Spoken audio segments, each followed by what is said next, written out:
Hey everyone, I'm Tassinix, and welcome to Plotting and Scheming. This is the preview episode for Season 60 3 vs 3 Grand Arena Championship. Two of our regular co-hosts, Dagger and Fatal, are not available due to just different pop-up circumstances. But I am joined here, first by a head cold, so you'll all pardon me as I talk my way through that for the next couple of hours. And in addition to my head cold, I also have two of my regular co-hosts, Sasha Aisha and TJ. Gentlemen, how are you guys? Doing well, Tass. Doing well. It's okay, TJ. You don't have to say anything. It's fine. I'll just go pound sand. It's all good. No objection for TJ. You may proceed. Good.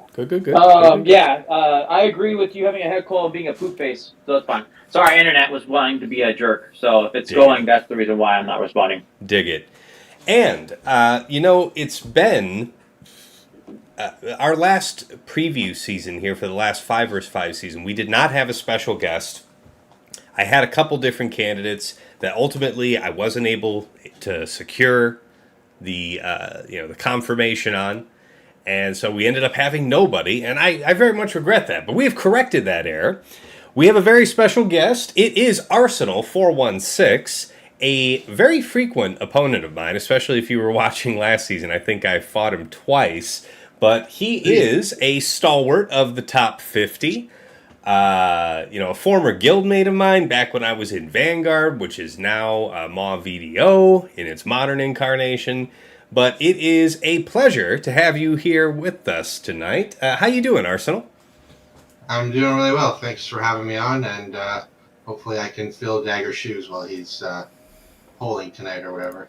Okay, well, there's a litmus test if you're really trying to fill Dagger's shoes. Are you understanding what that is? I don't know, just being really annoying and having everyone tell me to fuck myself. You have to say that his hat is dumb. So say Tass's hat is dumb.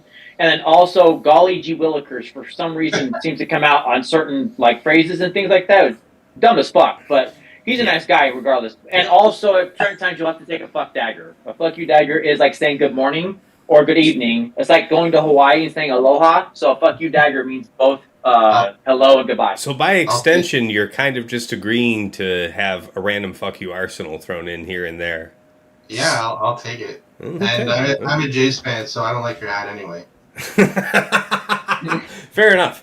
Yeah, I mean, I'm not much of a sports fan, but I do love this hat. Very comfortable hat, which is very nice since it is. Oh, hey Sasha, I see you there. Click the wrong button, buddy. It's not showing up on stream, but I see you there in the Discord. Join back on. We're doing bases now. This is great. Yeah, that was funny. All right. Anyway, it is a real pleasure though to have you here, Arsenal, and we've got a pretty good agenda here tonight. So let's get right into it. Of course, first our guest highlight. It's your first time here on the show, Arsenal. Tell us a little bit about how you like to approach Grand Arena. I'm gonna correct them again. I'm gonna correct Tass again. This is not the first time Arsenal's been on the show. Okay, Arsenal, step in. I need help me out here, buddy. I need it. No, I've definitely been on stream with you for GAC stuff, but I have not been on the show. See? I even searched YouTube. I searched YouTube earlier thinking you were right, TJ. And I searched for everything with Arsenal on it, and I didn't see it, and I still thought I was wrong. So I reached out to Arsenal, and he confirmed. I'm going to go back and look, because I could have sworn he was on one of the first ones that we did. Okay, well, if you remember that he was there and we are both wrong, there is a serious issue with the two of us. Oh, I'm going to find it now. But I could also be easily wrong. It's fine. I could have sworn Arsenal's been there. I mean, I know we've been on stream. We all agree he's here now. TJ too. Yeah. Mm-hmm. That's no. Okay, well, anyway, let's get into the first question here for you, Arsenal. Tell us a little bit about how you'd like to approach Grand Arena, what you're starting this season at rank-wise, any of your latest projects, so on.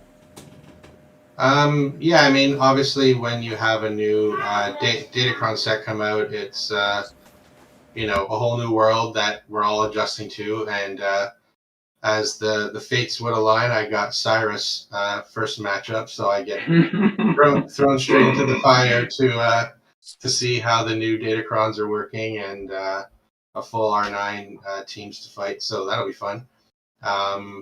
But yeah, I mean, I think for the most part, I tend to want to lean into the new Datacrons. Like if I have a cron, like I want to see what a Hondo cron does. I want to see what an Aura Sing cron does. I'll put those on D just to see if they have legs, and maybe find out in history later that they're trash. But but at least it kind of lets you keep things that are more known, and you sort of let the unknowns be figured out by your opponent. So that's sort of a general philosophy I have when there's a new Datacron set. Mm-hmm.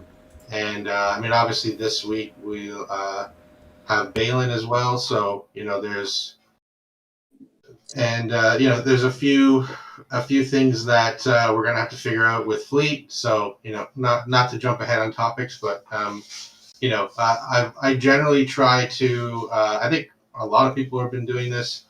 I just don't want to quote unquote win the ground and then lose in the air.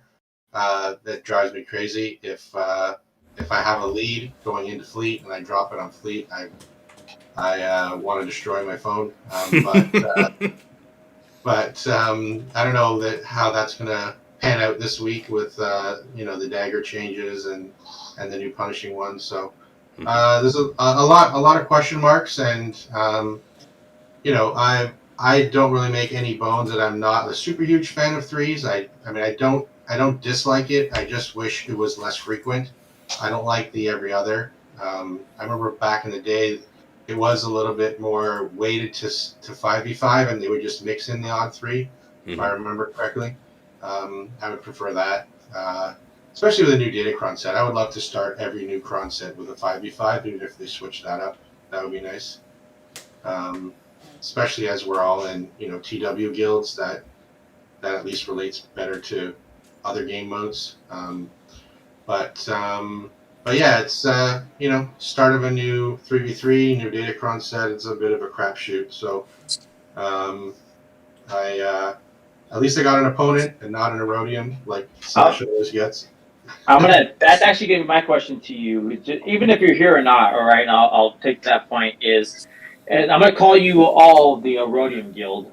So how do you take getting, I would probably say less than 50% real matches versus somebody like myself who will stay top 100 and will definitely get more fights? How do you feel about that? Because I know we've heard from Tass and I know we've heard from Sasha on how mind-numbing it can be. I mean, this is relatively new for me. Like I've usually been in groups that have maybe one or two. It's only been the past little while that it's been 3 or 4 of them mixed in. So it hasn't been that bad. I wouldn't say I've faced that many Erodiums overall. But I mean, considering the amount of time we already put into this game, and I think us being here, we tend to gravitate to this game mode. It is kind of frustrating when you do all this prep work. You're doing your mods and your Datacrons, and you're getting ready to go, and Erodium. And it's kind of a letdown. You don't want to have a week where you're having one fight a week. Like that's not fun, and honestly not sustainable for the top end competitive players. Like I can't imagine what it's been like for some of them near the top, where until some of the others caught up, it would have just been a Erodium City. And I'm sure it's a topic that's been discussed many times, but it still baffles me that this issue hasn't been addressed yet. But I guess we wait and see, and hopefully there's a big change coming around the corner with a road ahead or a State of the Galaxy or something, where they're going to say, hey, we're doing new GAC stuff, we're resetting the leaderboard, and we're changing the maps or whatever. Until that happens. You want to be fair, I understand why TJ immediately cackles. I do. I do. You don't want to dare hope, but you damn sure want to expect, right?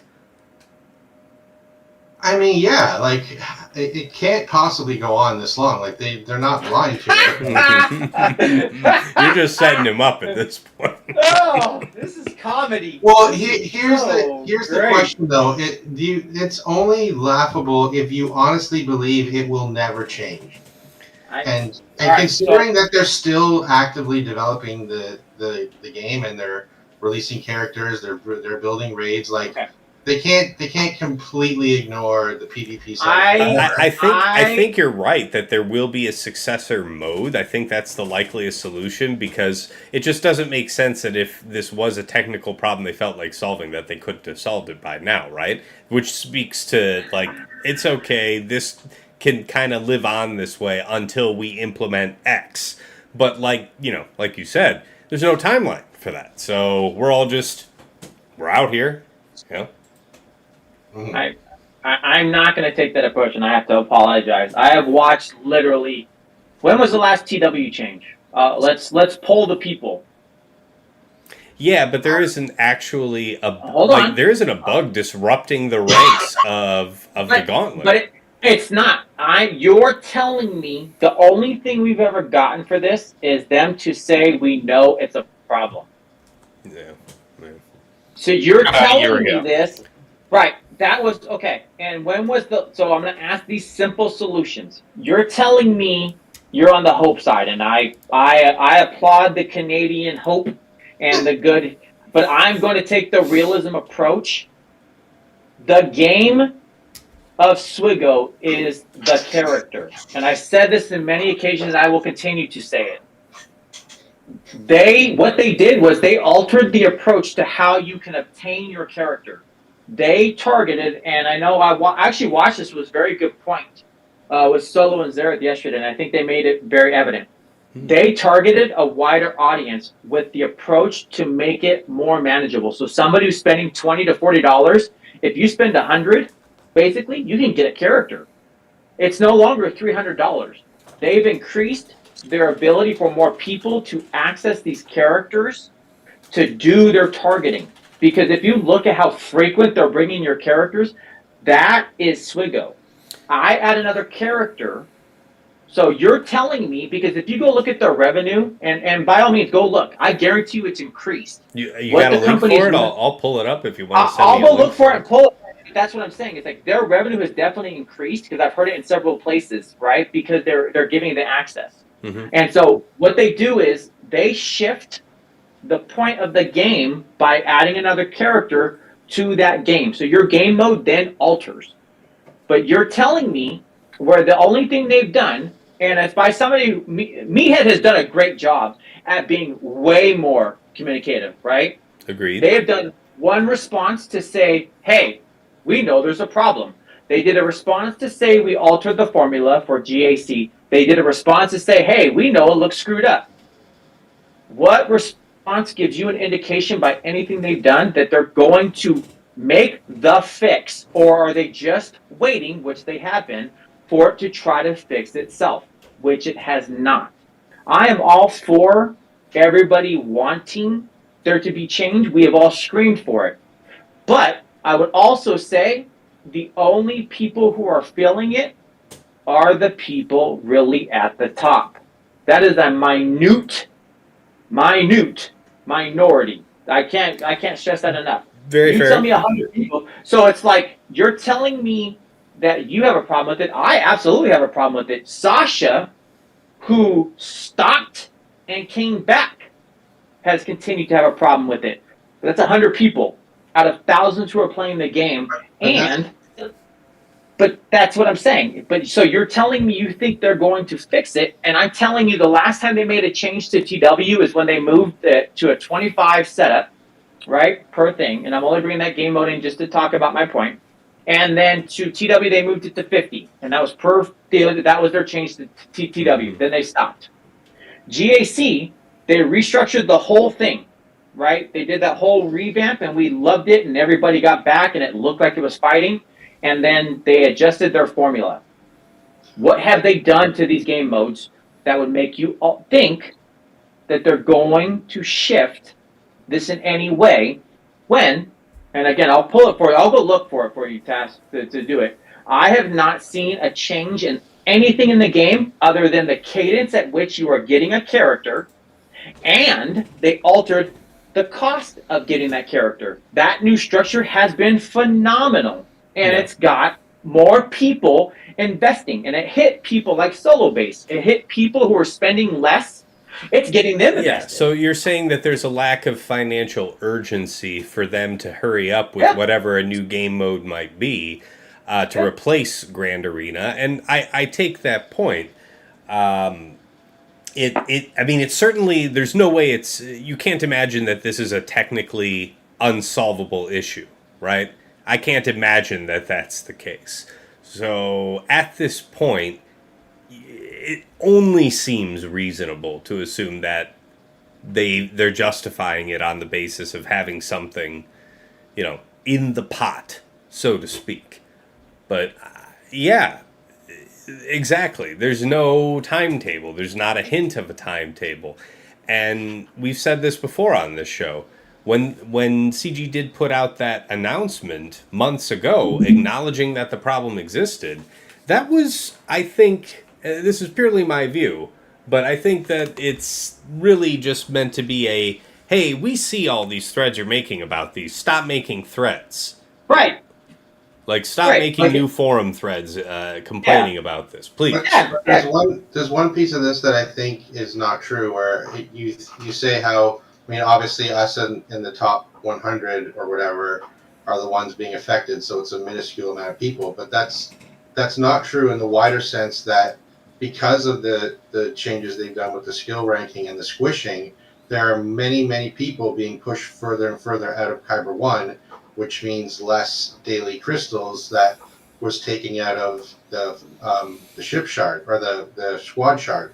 It is so true. That affects a lot of people, and that is what is not changing, and their algorithm, however it works, is continuing to take crystals out of people's pockets. So it's not just about like us getting stuck with erodiums is the problem. Like that's our sort of niche high end issue, but it's affecting a lot of people. I'm going to give you a counter to your point, and this is where this is true of what I'm talking about when you're talking about the masses versus the minute amount. And the only reason I bring that up, how many people play the game versus how many would actually go on YouTube versus how many would actually go in Twitch, because they talk about it, right? They're really dedicated. So the Arsenals, the Tasses, the Sashas, we're on Twitch, we're on YouTube, we're invested. We out here streaming this. So that's what I'm saying. But you're talking about one thing, how many people that play the game are actually in the forums making statements or complaining about this, or are they just along for the ride? So I'm not discounting what you're talking about. I would even look at the point of, look at Arnold's stream of how many people would be on something like that. And Arnold talked about it, and I'm not saying that your points aren't valid. I'm only responding that the numbers are also shrinking because of the player populace and how many people actually play the game. That adjusts the Kyber as well, because they've talked about it where the number of people that are going to be in Kyber or whatever is going to be related to the amount of people in the game. So yes, it's shifting, and yes, it is taking crystals away. I think Arnold did a really good video, and I would urge people to go watch that, talking about how it's taking it away, to your point.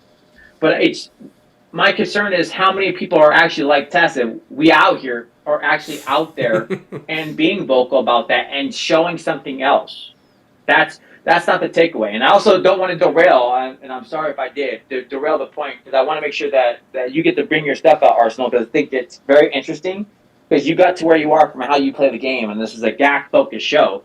But my premise of where I look at what Swiggo is the character because it changes the structure. And then what they did was basically they took Marvel's idea, Marvel Strike Force's idea, and then started making these Omicrons based on game mode to change the structure of the player, right? Because look at how we've transformed into a character changes the team, so it gets that Omicron for GAC. This one goes for the Omicron for TW. This one is for TB. And they build their team doing this setup because it makes more money. All right. Fair enough. Well, Arsenal, it is good to have your take on how you like to approach the game. Let's go ahead and start into our main agenda here. And this part of the show, completely free floor. Anybody can just jump in and speak. So don't feel like you need to wait to be called on. If I feel like we're staying too long on any particular topic, I'll move us along.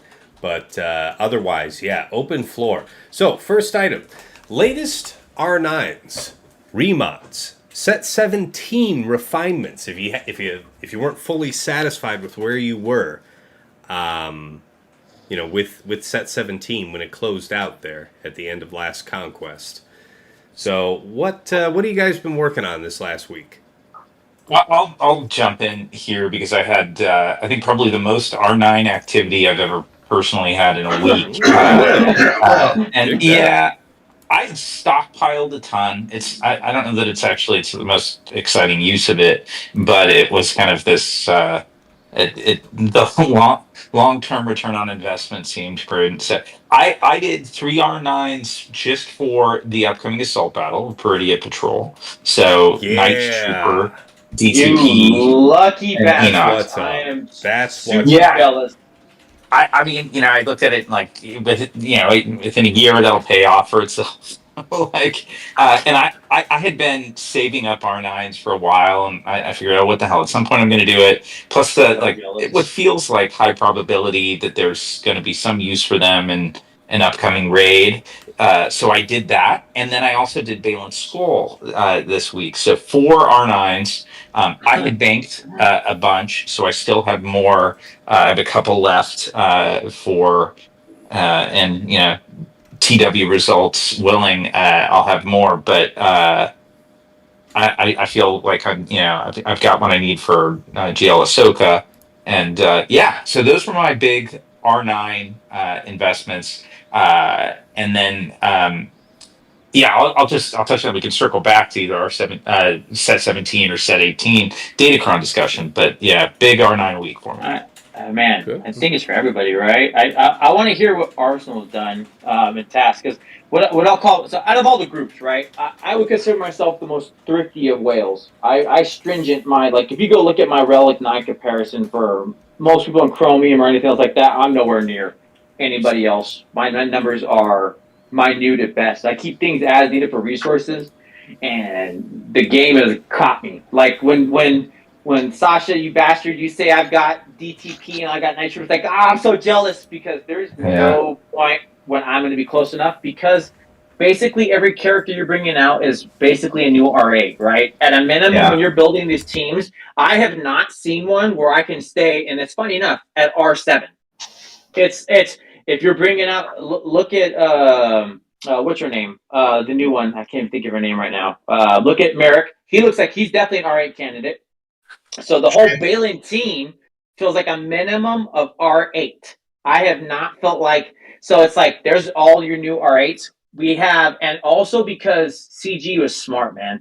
Them doing those per relic levels and these people's kits is killing it. Go look at New Sabine. Per relic amplifier, right? I'm like, damn it, that's another one. Yeah. So you know what you're doing, and they're well earned.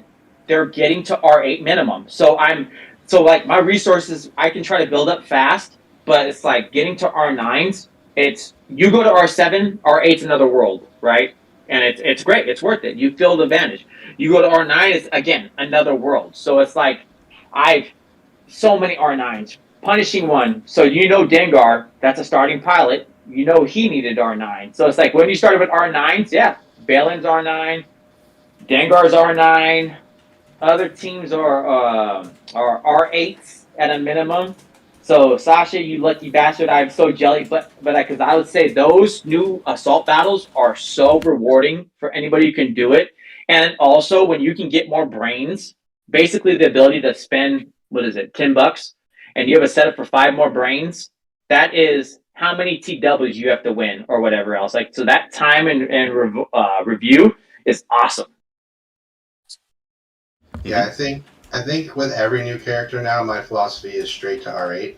That's just it doesn't matter. Like, amen, brother. R8, the power creep, and then and selective R9s if you have the mats. So Like Yeah. I did Baylan and Dengar too. Like makes the most sense.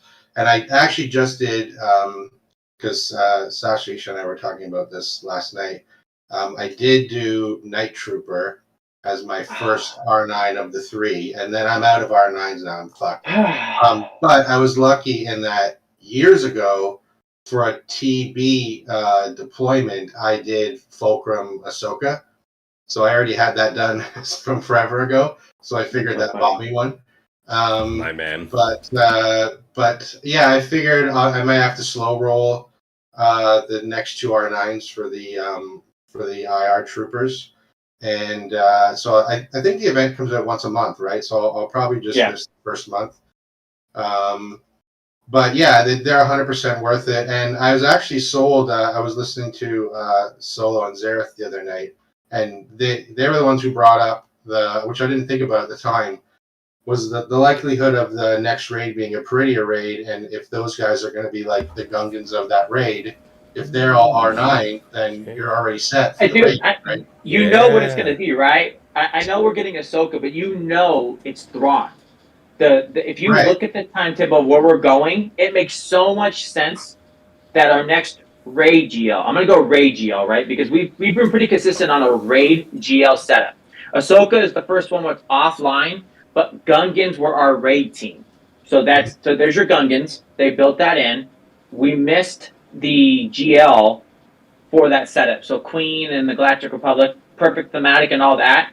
But I think we're going to get back to it. Timetable wise, Thrawn makes a lot of sense going into that raid as our raid GL. So time frame wise, it could be, and the amount of revenue. So doing these 9s, look at the setup. Look at Master Qui-Gon. Look at how they did the pieces for Queen Ahsoka's team. And like I said, the resource return, dude, is phenomenal. So Sasha, you're talking about in a year? I don't think so, man. Every month you get to do it. You get a mandatory setup, the ability to get 5 droid brains. That time saver, that investment. Times 12 is 60, which is the 3 R9s we need. So it's a year. Maybe you get a little lucky, maybe you don't. There are other materials you get. So for 3 R9s, it still is a year. But if we're going to do it inevitably anyway, I just want to start doing everything after a year is just it's profit, so to speak. But now take into account, you can refresh. I was going to say, does that account for 2 refreshes, that figure? That does, because that is assuming you have a 50-50 shot between Gerda keypad and droid brain. And if you do it twice, you average, and each of the drops is 5, you average 5 drops per, and over 12, I think this event may be more because it's requiring 3 R9s, whereas the POW and the Master Qui-Gon was only 2 R9s. That'd be awesome if that's the case. I think the rewards are adjusted because of the R9 tier, where you also get Omicrons. So and at some point, more.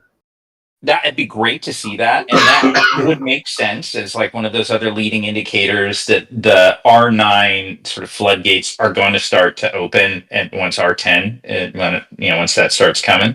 I'm not wishing that bad omen on any of us, but like that's just the way these resourcing management games work, right? We've seen that focus so many times, so we'll see. But yeah, I was happy to do it if I averaged 5 per time, and you guys are right. It may be fast. CJ, you're right. It could be faster than that. As far as what Arsenal's saying ends up being the case, that'd be awesome.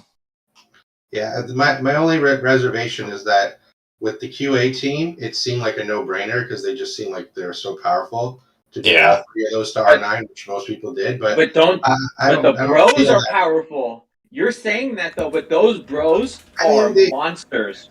They are, but I don't know. I don't quite see it on that level yet, but I could be wrong. I'm with TJ on this. I'm with TJ on this all the way, and let me show you why. All right, you already have the Night Trooper Omicron, right? Yeah. All right, so you already know about the 100% health, and of course you know about DTP's unique giving out the 35% max health and protection. They both only get 1 life to live. They're all that much more massive at Relic 9. And if you want to commit the mods to it, doing the thing where you have like this, like speed, or you could have a really fast health primary, crit damage triangle. This Dude, could be so health strong. primary. You know what I'm saying? Health primary here. You could be extra large if you wanted, but I do think that offense is super strong in him. Like right now, I've got to look at this 11.5K. All right, and as long as he's tied to DTP, he's got what is it? Another 35% crit chance from that unique as well. So the crit's there, the damage is swinging like just an absolute monster, and you're never gonna. Sorry, go ahead. Bros. No, I just say I love the bros. I want to hear what Tess has to say because I'm telling you, if you haven't looked at what these two can do together, the amount of impact under Remnant or Night Sister, put them on the Queen team or the Queen team, the Mother's team. Mm-hmm. I'm telling you, these two alone do so much impactful damage. And then if you decide to go with DTMG and that setup with Imperial Remnant and you put Scout, I was literally 100% across the board knocking out with Gideon, which is true is there. Night Trooper's assist on that team was watching. I was watching people fade away on the Jabba team because Night Trooper is that good. So because it's health based and the things that he does, his damage is so significantly ramped. To me, it's a great investment, not only for the R9 pieces, but because these characters are really good. Yeah, I don't think you'll regret it long term, man. Sorry, go ahead. I heard somebody call Night Trooper Drunk Trooper. I kind of like that. It's true. Yeah, I can see that. I can see that. And completely back what TJ was saying there. Somebody just asked in a YouTube comment today about what I saw as like an ideal split of the Night Sisters now. And I think that anybody would say the Great Mothers and Morgan are pretty much tied together. And then since they both want to survive as long as possible, and they have one life to live. Really nice to put DTP there for the aforementioned bulk boost. And since you're already committing DTP, it makes sense for the reasons we already said to commit Night Trooper there as well. But if you didn't want to do that, you could set Spirit and then something else like Acolyte, Initiate, Talia, something like that. And then you can have DTMG with Night Trooper and, your preferred 3 Imperial Remnants after that. And that's, in a lot of Datacron metas, that's still a pretty significant threat. Yeah, Night Trooper, so you get enough crit chance from either DTP being present or DTMG's leadership. And that's just going to make Night Trooper sing. So completely agree with that idea. Anyway, sorry. I think more so it wasn't necessarily a disagreement that they sound like long-term investments. It's just the crunch of all this happening right now. Like having just done Dengar, Baylan came out. We're going to have Ezra on Monday. We got Sabine coming out tomorrow. It's like they're just hammering us right now. Yep. To TJ's earlier point, like it's just, unless you had a nice R9 stash like Sasha did, it's kind of hard to keep up. So, I may have to slow roll, and you guys are lucky you're ready to go tomorrow. Yeah, we'll be talking about it next week, how it all goes. But yes, I absolutely appreciate what you're saying, being so taxed on the R9s. I would just think it's just resources, right? I would just say it's just taxing on resources. But I think, like I said, because natural progression of the game, minimum was R7. Minimum, before you got a character to R7, that was the minimum of where it was at, right? It went R5, and then we skipped, obviously there was never an R6. Then we went to R7 minimum, and you tell me a character that hasn't come out, that hasn't gone almost straight to R8. Yeah. Pick one, right? And then now they've tied. Certainly up where we're competing too, yeah. But that's what I'm saying. It's the natural progression of the game. Every character that basically comes out is an R8 minimum because it's coming out. It's going to just ramp that much harder. But also with the progression of having the per relic level attached into your kit, it's becoming to a point where I think they want it to be the natural progression. Next thing is everybody's going to basically be an R9 because you want that added boost. Look at what Jar Jar does per relic, right? That's a different game. R7 versus R9, that's what, 4 additional stacks to your generator, which leaves it out because it's what, 2 stacks per relic level, right?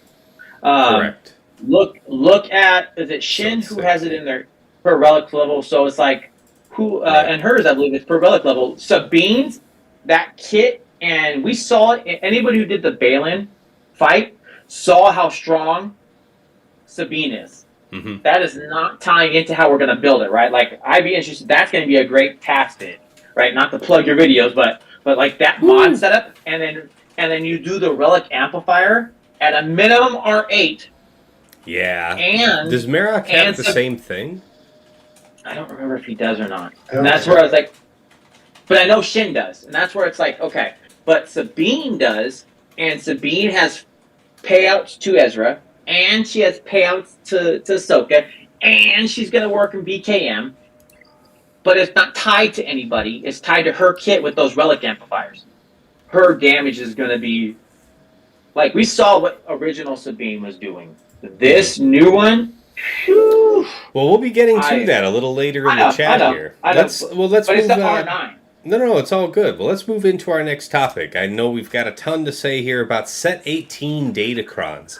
So, like I was saying in the video that I made for it, and like we were talking about in last week's episode, my focus was almost exclusively dark side here for this first week of Conquest.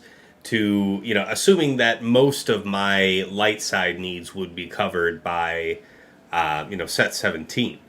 So you can see that I do have, of course, the Baylan Kron. I have Grand Inquisitor, Hondo, Django. I've got, let's see, Star Killer.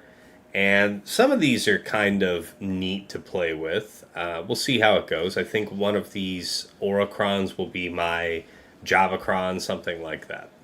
We'll see how it goes. What about you guys? What are you guys doing Set 18 wise?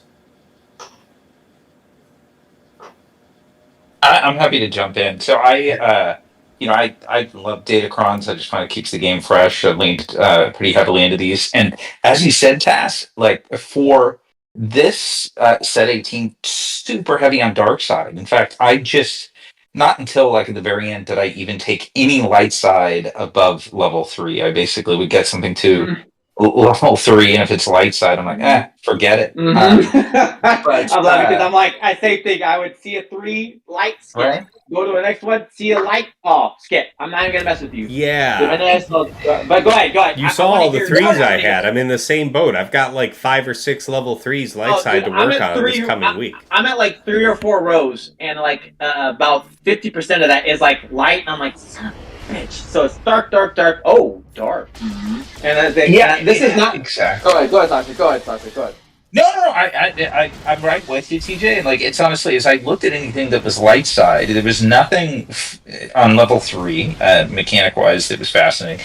Very marginalized, like niche stuff for Old Republic on level 6, and the character stuff, like Carthonasi was the probably most buffed one out of all of it, and it's like, geez, my Carthonasi, like that's just not where I want to put resources at this time when they're rolling out all these cool new characters. So and the stats are okay, but they're not spectacular. So I ended up really, like Cass said, looking like I'll lean back on Set 17 for light side, but for dark side, I do think the mercenary stuff is really interesting. It's a new tag that's pretty broad, that crosses scoundrels, bounty hunters, a few other things, and some of the R9s are really interesting, particularly coupled with the level 9s of those DCs are really interesting when coupled with the level 6. Like Dengar's interesting. The bonus turn stuff. Dengar's always been a character that I felt had some pretty cool, like, latent capabilities. He takes opponents out of stealth. He throws debuffs out in a way that you can't mitigate, because tenacity down is the first thing that he does in his AoE.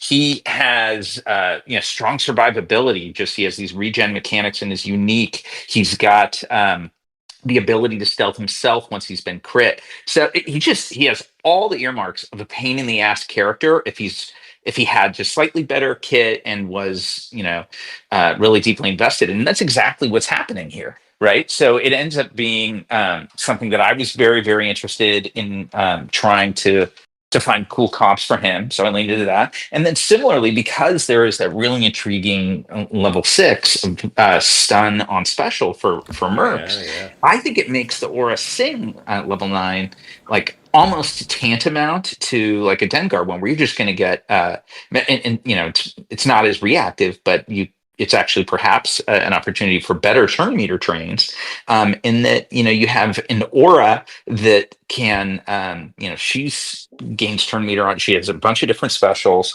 You can add her. I was thinking like whether it's Zam or somebody else that has a wide array of special options, and you can go a decent amount. She can hit fairly hard, because every time you use a special on a squad full of mercs, your aura gets to follow that up. So I thought that stuff was pretty fun. So I leaned in on that. It'll be interesting to see, what else really hits. But those were the ones I thought. Ufu level 6s were a little underwhelming, to be honest. Did you? Yeah, I do. Even the long text one. Oh man, Yeah, I since saw you're only limited the to dark turn meter side, is interesting. I can feel the that's pain the there. one.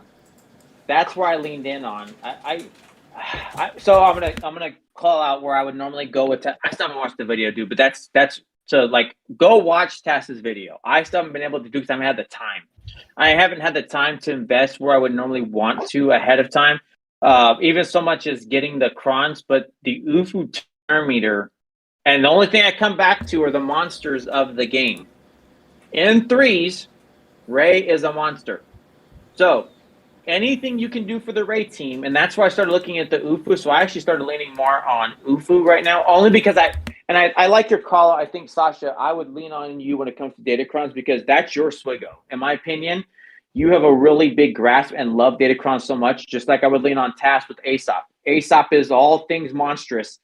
Tass will lead into all things modding, right? It's very, very minute. Aesop also leans heavily on crons and has a great ideas of what's going on and will spend to acquire that. Sasha, you're the same way. You'll build in and do it. So I would left it lean on, and I want to look more at the mercenary, but I couldn't really find a lot of things that felt obviously pour one out for set 16, right? The good old boys are gone. The double attack of SLKR. But it's cool, and I do like some of what it's going to do for the teams.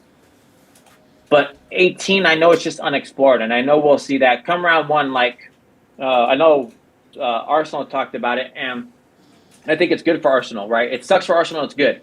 He gets to fight Cyrus, so he gets to do it early on and see what stuff's going to happen. So, in my opinion, it may be a loss, but what he's going to learn and get to throw at shit is going to be miles ahead of where everybody else is at, trying to catch up and get to it, right? Because you get to see the full plethora of what life is going to be like with this set, and that's going to be a lot of ideas. And that's kind of like I got Unimatrix. Unimatrix always sets heavy. He's going to have a lot more crons, so I get to learn the hard way on certain things, which is great and gives me a tactical advantage versus like some of our other folks who are fighting Erodiums. You learn by getting to fight and lose and or get your ass whipped and turn from it. But yeah, I leaned in on the Ufus where I went. Also because, like you said, Sasha, Star Killer, dude. Star Killer is a classic, and when a Star Killer is back and always assisting, that's a monster. I see a Malakos level 9 in there. I don't know what Malakos level 9. I didn't even read it, but it's Malakos. And Malakos is also a monster, so I want to see what he's got to do. Hey, be careful with that. You might not remember. The last time we had a Malakos level 9 ability set, there were 2 abilities, and this was one of them. And this is the dangerous one, because giving this guy resilient defense means that the enemies basically have the discretion to burn down the guy that you absolutely do not want burned down. They do. Also, yeah, go ahead, TJ, because you maybe don't No. Go ahead, Sasha. No. Well, I was just going to say, so you're right, Tass, except this is where the level 6 can make a difference. What I like on, if you're going to use Malakos level 9, then use the level 6 that gives an Ufu damage immunity the first time that they fall below 50%. So it's basically, hey, you can take your Maul Mandos in against my Ufus and hammer away at Malakos, and then suddenly it's like no damage, and he's just sitting there, and now you're effed. So I think it may have at least a whisper of more viability than it did under the prior version. Okay, I'm really hesitant myself to try it because I remember, I think I even had an opponent back when that was last live who sent me a clip. Man, did I not like watching that clip.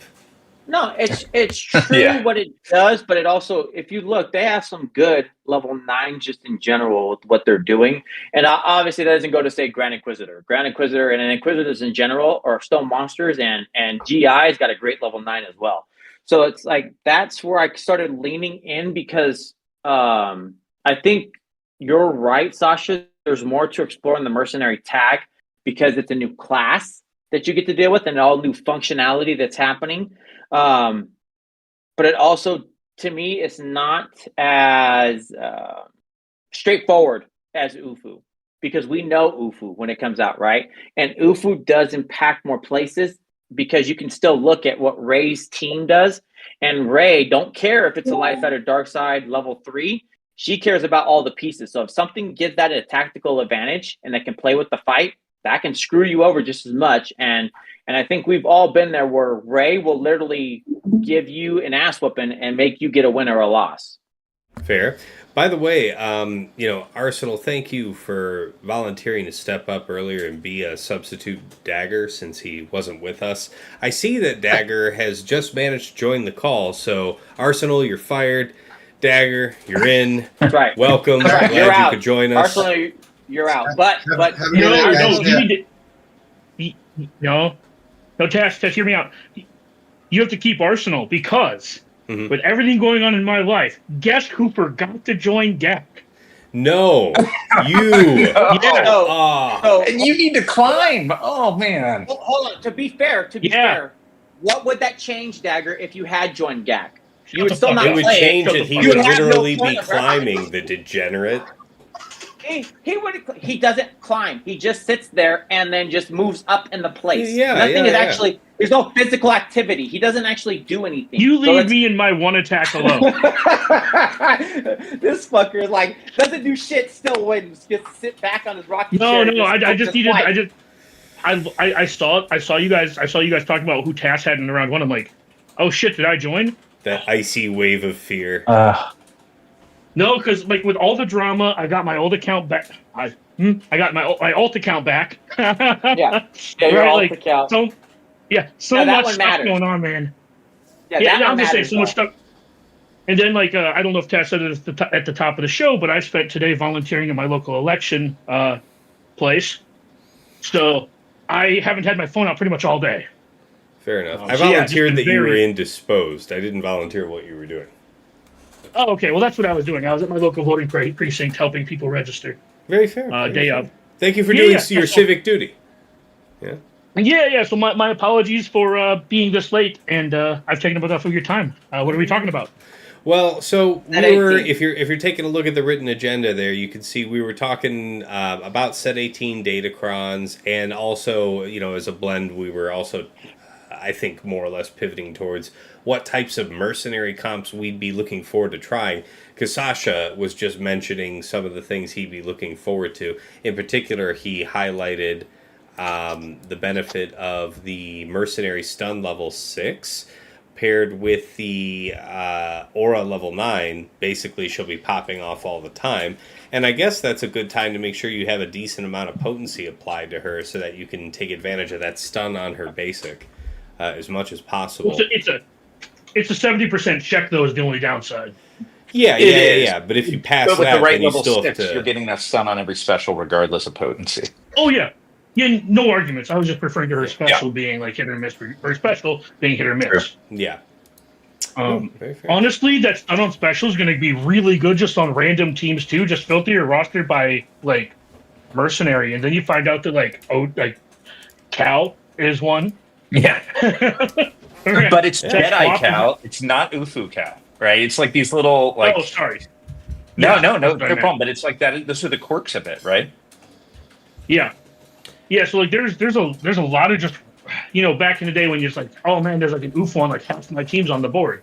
Mm-hmm. Double check to see how many mercenaries you got down.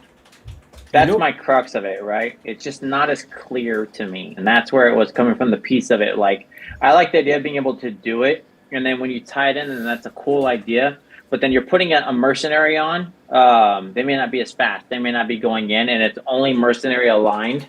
Does that work out? Whereas, like I said, to me, I think that's going to be a lot of progression to discover what mercenary does and what it is versus what we just know. And that's why I keep going back to Ufu. It's because I'm in my comfort zone, right? We know what Ufu is. We know what it can do and how it can align. Mm-hmm.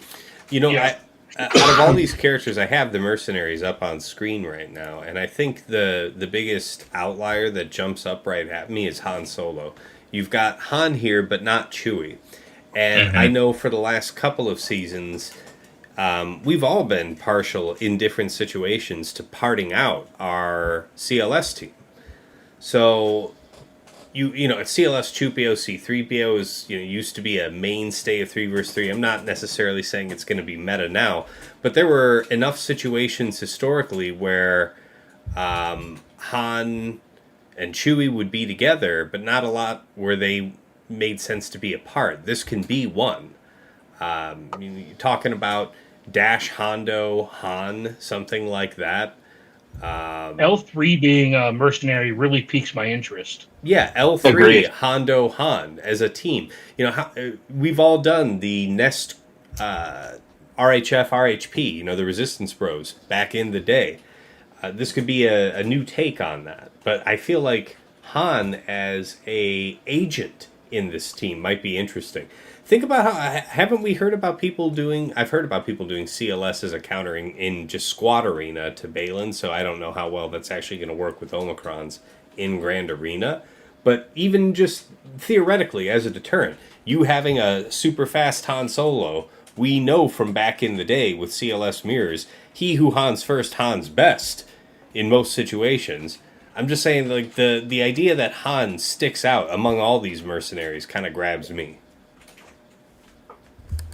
Yeah, I mean, like there's a lot of potential in here.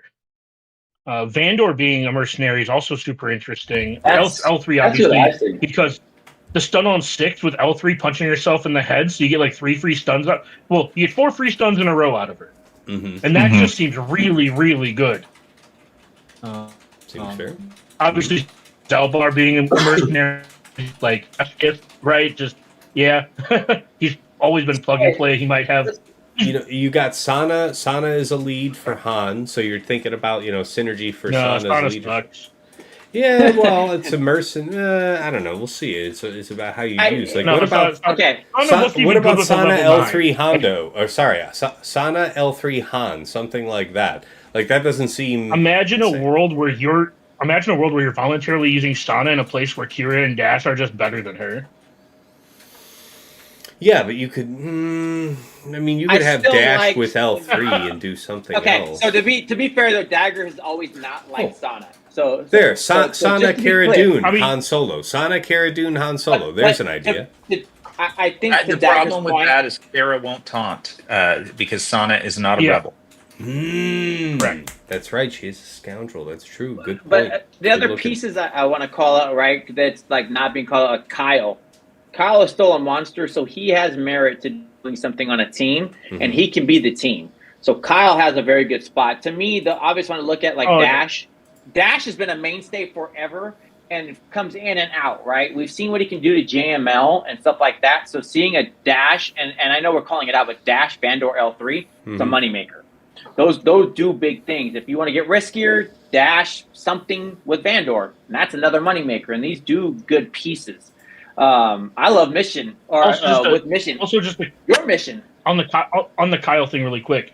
You can put Kyle on Saw now, and I mean, like people love their Saw for some reason. But Kyle with a mercenary crown would be good on Kyle. That's what I mean, right? Like sure. Kyle's a team. I love Kyle, dude. Kyle's kit and the amount of damage he does with that stuff like that, and the fact that we have Luthen to amp it up. It's just good things that are there. And again, that's why I say when it comes to the mercenary tag, it's just trying to get to what it's going to look like, right? Where I'm sure when we'll be talking in 5s, it'll be a different game. But coming in 3s, obviously, we're right at the cusp of this being big. So I know Sasha called it out. It's such a tough place to know. I would call out for you, Tass, when you're talking about it. Your mission is a monster with Zalbar, right? How does that play out? I've seen what you've been able to do with your mission, where I've watched your mission literally delete a team because you had it so tweaked and modded that all right, fine. Since you're exposing me, I'm definitely considering Tarful mission Zalbar. Yes, I absolutely am thinking right? About it's that. Like these are characters that didn't get a point of it. Though, like I looked at it, it's like, and obviously we already know. I think Hondo's back, baby. So it's like I want to see what Hondo can do. Obviously in the role of threes, a Hondo Kron the last time was fun, and I haven't got to do all the inspection of it. But Hondo is just a blast. Obviously in fives we'll be looking at different aspects of it, but Hondo is a monster, and it's cool to see Hondo getting some love here. Can I throw in on a couple of comments about the crons for light No, side? you have to ask permission every time you want to speak, obviously. Well, it's hard to jump in now, but yeah, I think I may be the only one. I agree with all you guys about the dark side crons, but I actually have 7 R9 or level 9 light side crons. My man. Really? Let's hear about that. I want to hear. Yeah, what are you going to do with them, Arsenal? You've always got creative thoughts with that stuff. So where's it going? I did, but not necessarily for threes. I think. But here's where I guess my logic may fall apart.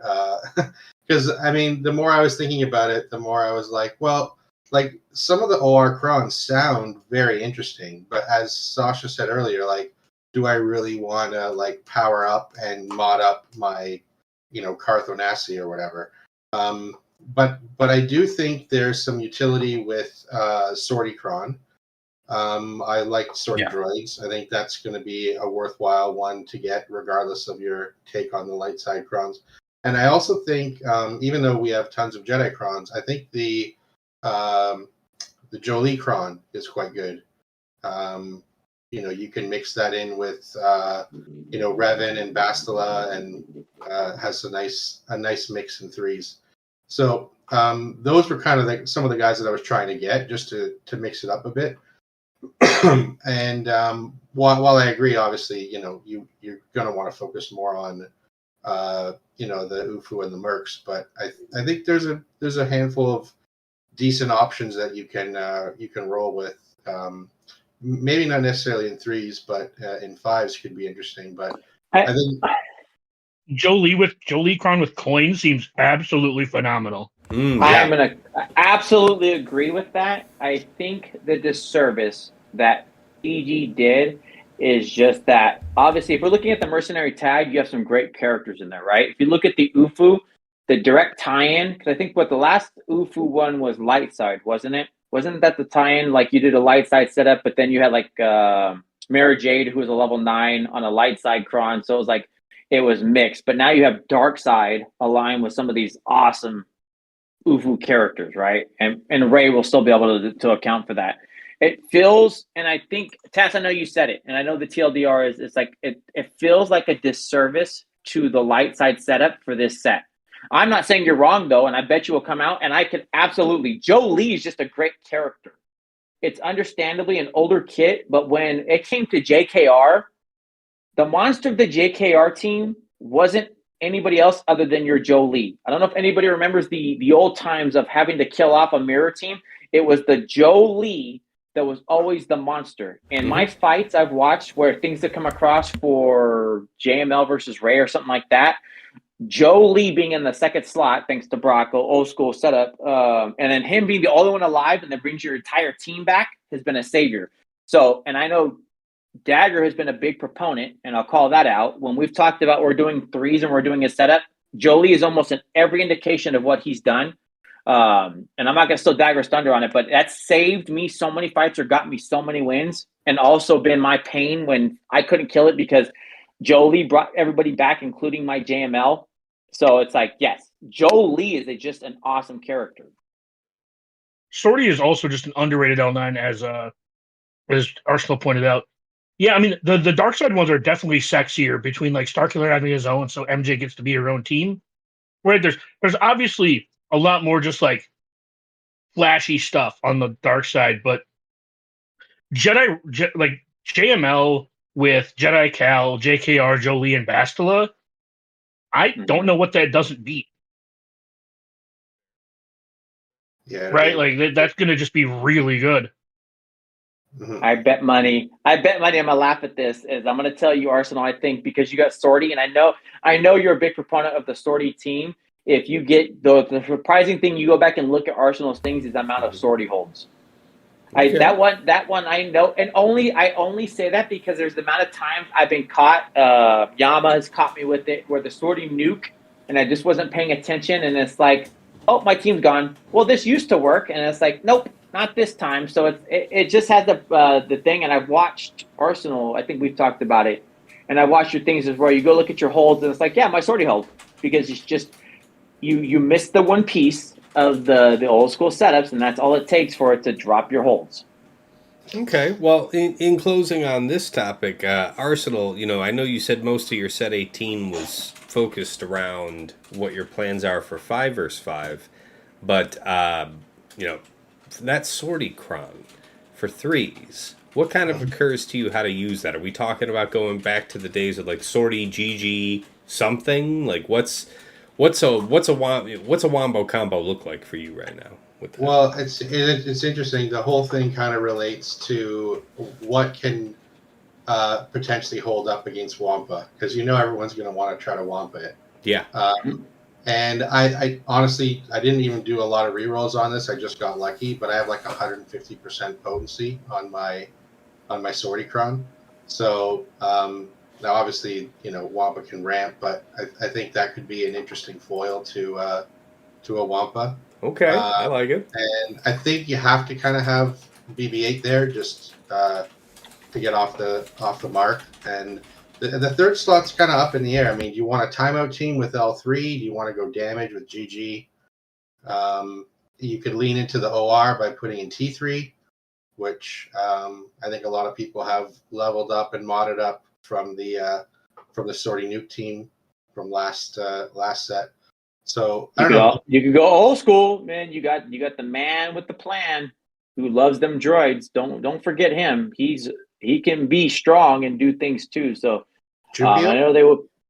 No, man. What's his name? Old droid dude sat with Lando. I can't even think of his name right now. But I know the 3s team would be BB-8 and him. Now you're gonna go make me look him up. I can't even think the one they did the rework on. I'm looking. I'll tell you right now. Because his I know for me personally, Lobot? Are you talking about Lobot? Lobot, thank you. Lobot. Oh, so Lobot. BB-8 Lobot, because he's unusually strong with the setup. So BB-8 Lobot was another one that was like, oh, I'm not accounting for that. And then we get the wiggle. We get Lobot doing his stuff. Then you get the wiggle, and then they're just off to the races. R2 historically has been annoying for Wampa and 3s. Mm-hmm. Nasty down from BB-8 and then stun on basic. Yeah. Yeah. Yep. There's a lot of options there. And on offense, Leia doesn't really need a lot of help outside of Drogon. So, like, Leia, Drogon, like old Ben, is probably still fine. Very fair. Yeah. All right. Well, appreciate all the discussion on that. Let me see. What's our next topic here? Baylan Skoll. Yes. Been looking forward to this one, guys. Okay. So, first thing, mod setup. I'm just going to go ahead and sound off and say that in the first few days, I've tried on 2 different things. First was an offense set with defense. I was able to push him just up over 8,000 physical, so that would be over 10,500 with his 30% offense gain off his leadership. And I think a few people went with this build and did some testing out in Squad Arena just to get a sense of what his damage was like. And it was pretty underwhelming.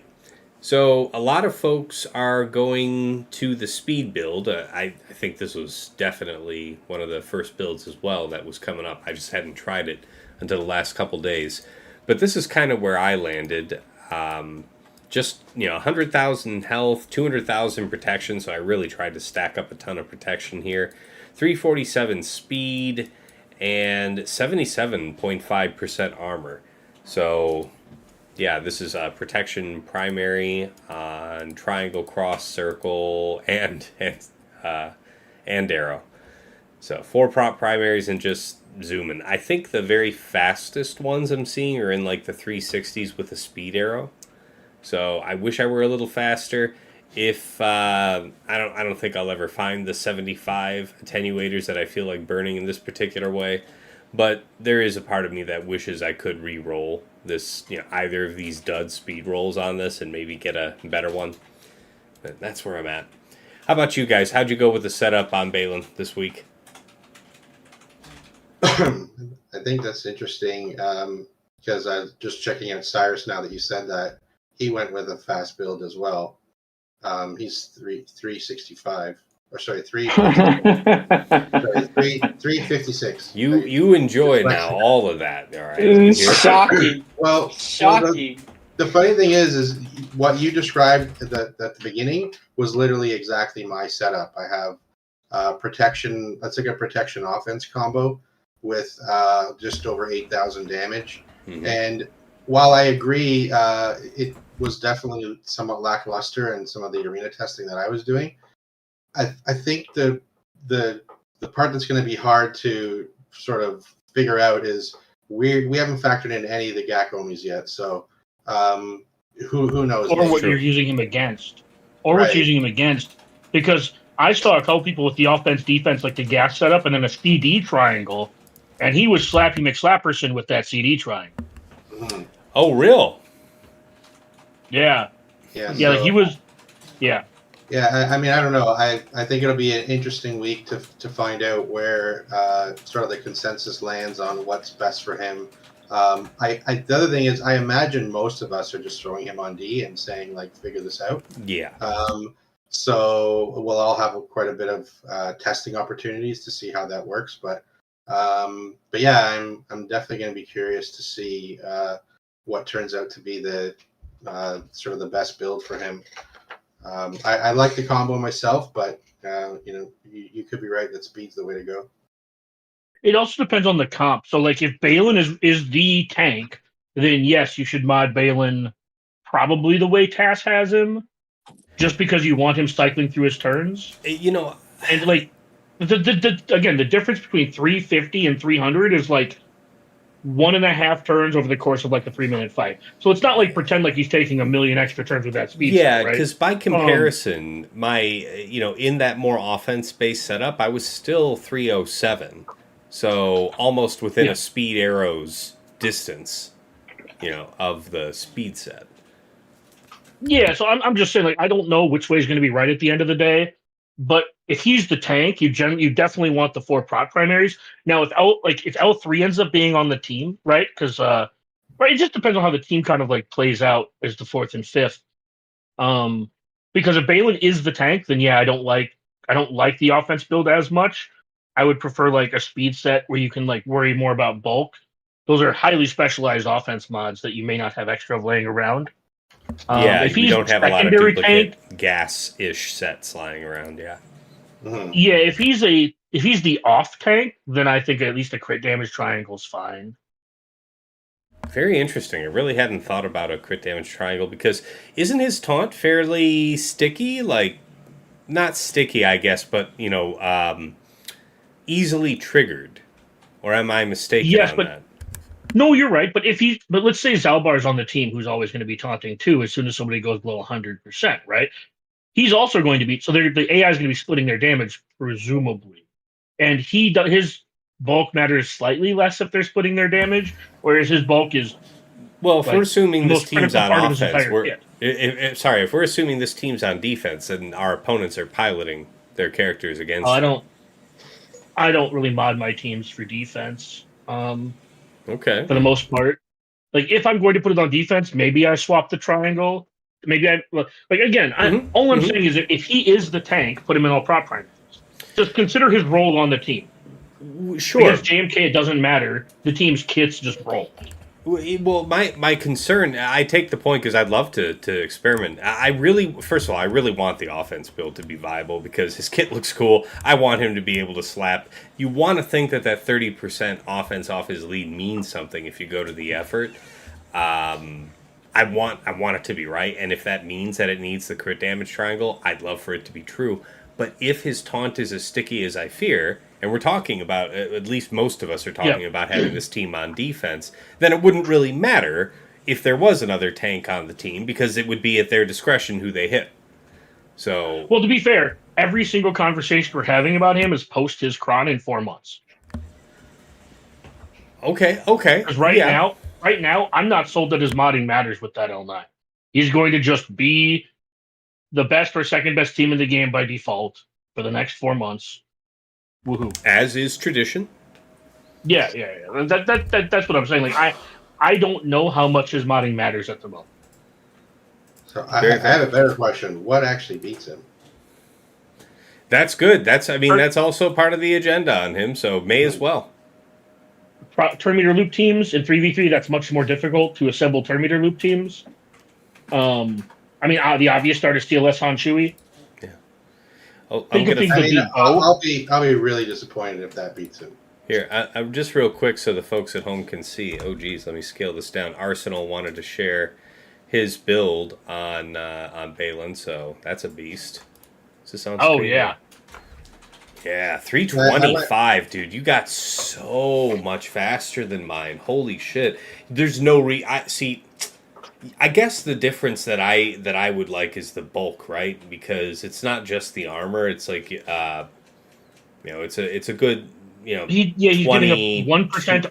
1% armor and 15k prot for 2.5k offense. That's a lot of offense. So, I mean, if you're going to this effort to be in an offense set, you'd want to go to this level of effort. I can't wait to hear how this works for you week 1, man, because this is... If I could hit 325 in an offense set, I'd have him in an offense set. Holy shit. Oh, no wonder. You have an offense primary on the cross. That's how. Okay. Yeah, but I have a protection arrow. Yeah. And you also have like an 11% protection secondary on that cross. This is nuts. Yeah, no, this is a bad boy. I can't wait to hear how this goes, man. That triangle I just rolled and got 4 straight offense rolls after getting 25 speed. That's honestly bonkers. I think I speak for all of us when I say I don't like you right now. Absolutely. He just said, did you hear me say he's got full, he took it, it was level 25, it was 25 speed at 6E. Yes. And then he just hit 4 straight offense rolls. 1, 2, 3, 4. It was one of the crazier rolls I've ever done. Congratulations, because this is a killer build here. Yeah. But yeah, as far as counter teams, so you're saying, turn meter loops are going to be great, but going to be kind of hard to come by here in 3s. I know a lot of folks are going to feel pressure to reserve their JMK for great mothers now that crew lead slacker crons, that crew lead slacker counter using set 16 is now gone since set 16 expired. So JMK isn't really a free agent to just throw at the latest heavy-hitting Datacron team. So what are you kind of thinking there, guys? Well, the default for every new team is Treya. That's the craziest part of him. But Treya doesn't matter if there's no insta kills. So you can't insta kill on him at all. That team. Yep. Treya, the number one thing is basically out. Don't do anything with fear. No fear is disqualified. Yeah. Java C, Treya, Jedi Cal, none of those things are going to be the answer. So what about Slacker then? Let's no. The only reason I say Treya is that Treya is just well suited to have a really long fight and chip people down. And I'm not sold that isolating Baylan doesn't just curb stop the whole team. Oh, so then you can just go after everybody else and not worry about his taunt. Yeah, that's what I said. I'm not saying Treya will work. I'm just simply hypothetically saying isolating Baylan means he can't be called to assist. He can't gain taunt. If that's the case, man. I could see that being Treya, Talon, Savage, right? Because no sense in bringing Nihilus. And then you protected your Treya. You've got Talon who ramps pretty nicely. Maybe that's worth a shot. I don't. Yeah. I think you're right that it wasn't going to include Nihilus and was unlikely to include Sion anyways, like you said, Sasha. But my first thought was, if you isolate Baylan, what does the rest of the team do? Yeah, it's a good point. I was thinking more along. It's always a Swiss Army knife when you know you can eventually nuke somebody, especially in threes. Yeah. But that's like off the table. So it's like, oh man, like what are my other options now, right? Yeah, exactly. Yep. But yeah, Leia's probably a reasonable answer.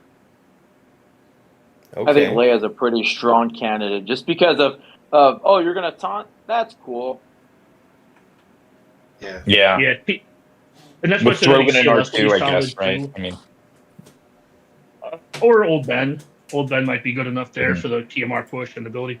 Like that, and that's why again going back to like the CLS Han Chewie, like I wouldn't count that out because I kind of look at this team like I looked at Bo, where actually Bo is an interesting idea. Yeah. Yeah, I would say Bo might actually be able to do it too. Yeah. Yep. Yeah, a team that delights in eating up debuffs, and you're stacking health and defense and tenacity through ancestral resolve. Yeah, defense for sure. I don't remember what else, but yeah. It's like defense and health or defense and tenacity. But by the way, Sasha had to jump out. He has to take a call. But we thank him for joining us, of course. Let's see. Let's check where we're at on the topic list, guys. Let's move things along. Yeah, I mean, we're still here on on Baylan, rather.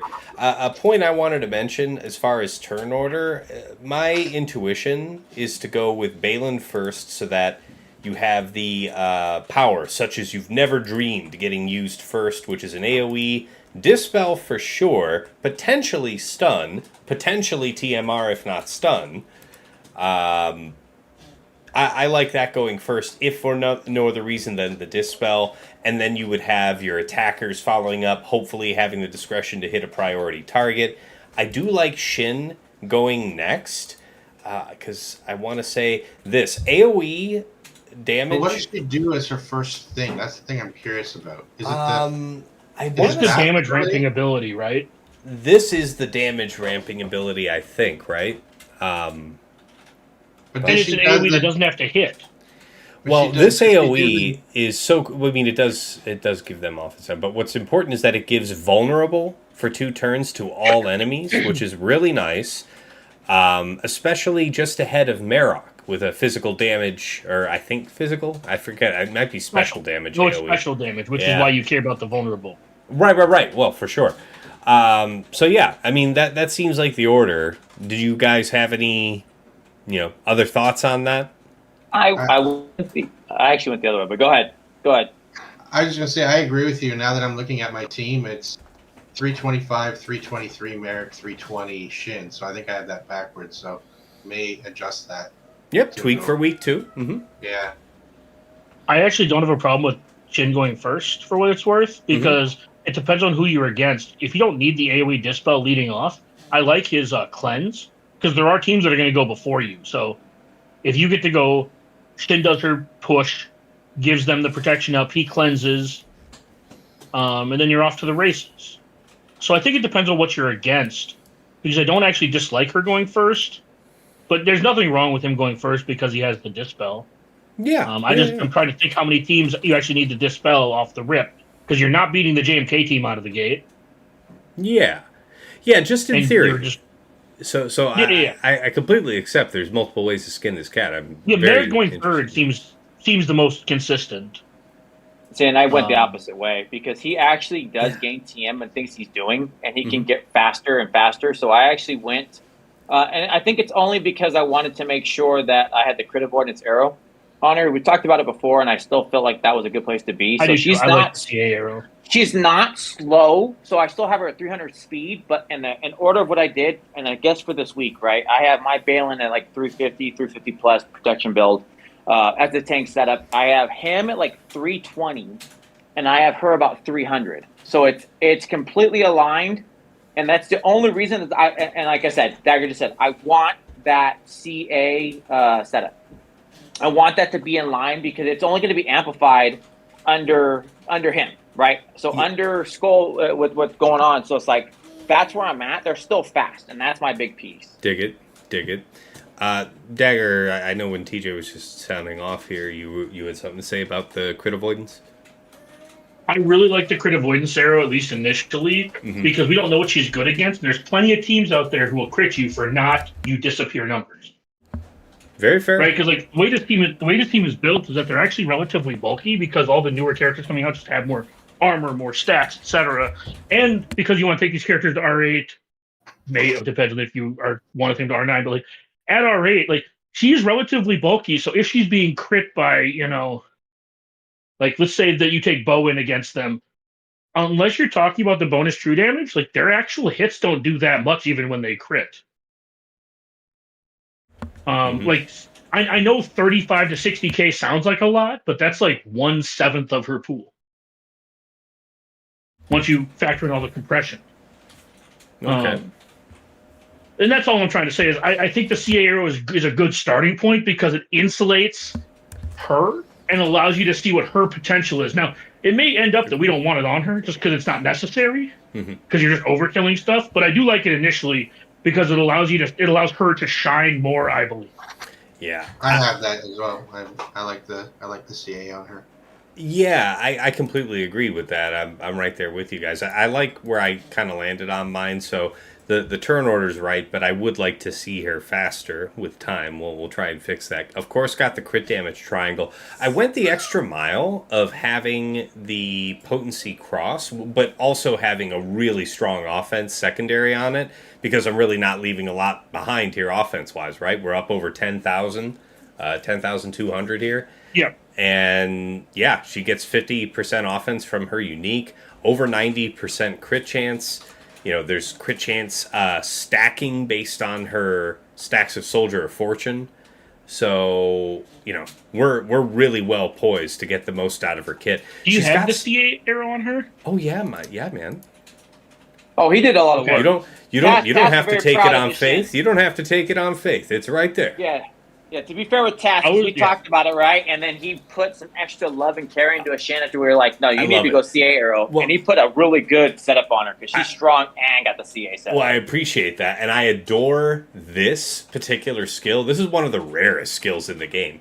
AoE physical damage, the offense down is nice. The vulnerable is crazy. The potential, if Shin Hati has 10 or more stacks of Soldier of Fortune, gain 25% turn meter, and increase the cooldowns of all enemies by 1? So good. It's literally one of the best skills in the game, bar few. All right. So I just wanted to get the most out of that kit, and I feel like that potency cross is not a tall ask, because you saw it's 35% potency added to get her to 100%. So you need another 5% total through the rest of the mods. She's actually a huge R9 candidate too because of how many stats she gives herself. I was just gonna say that right there with you. Damn it!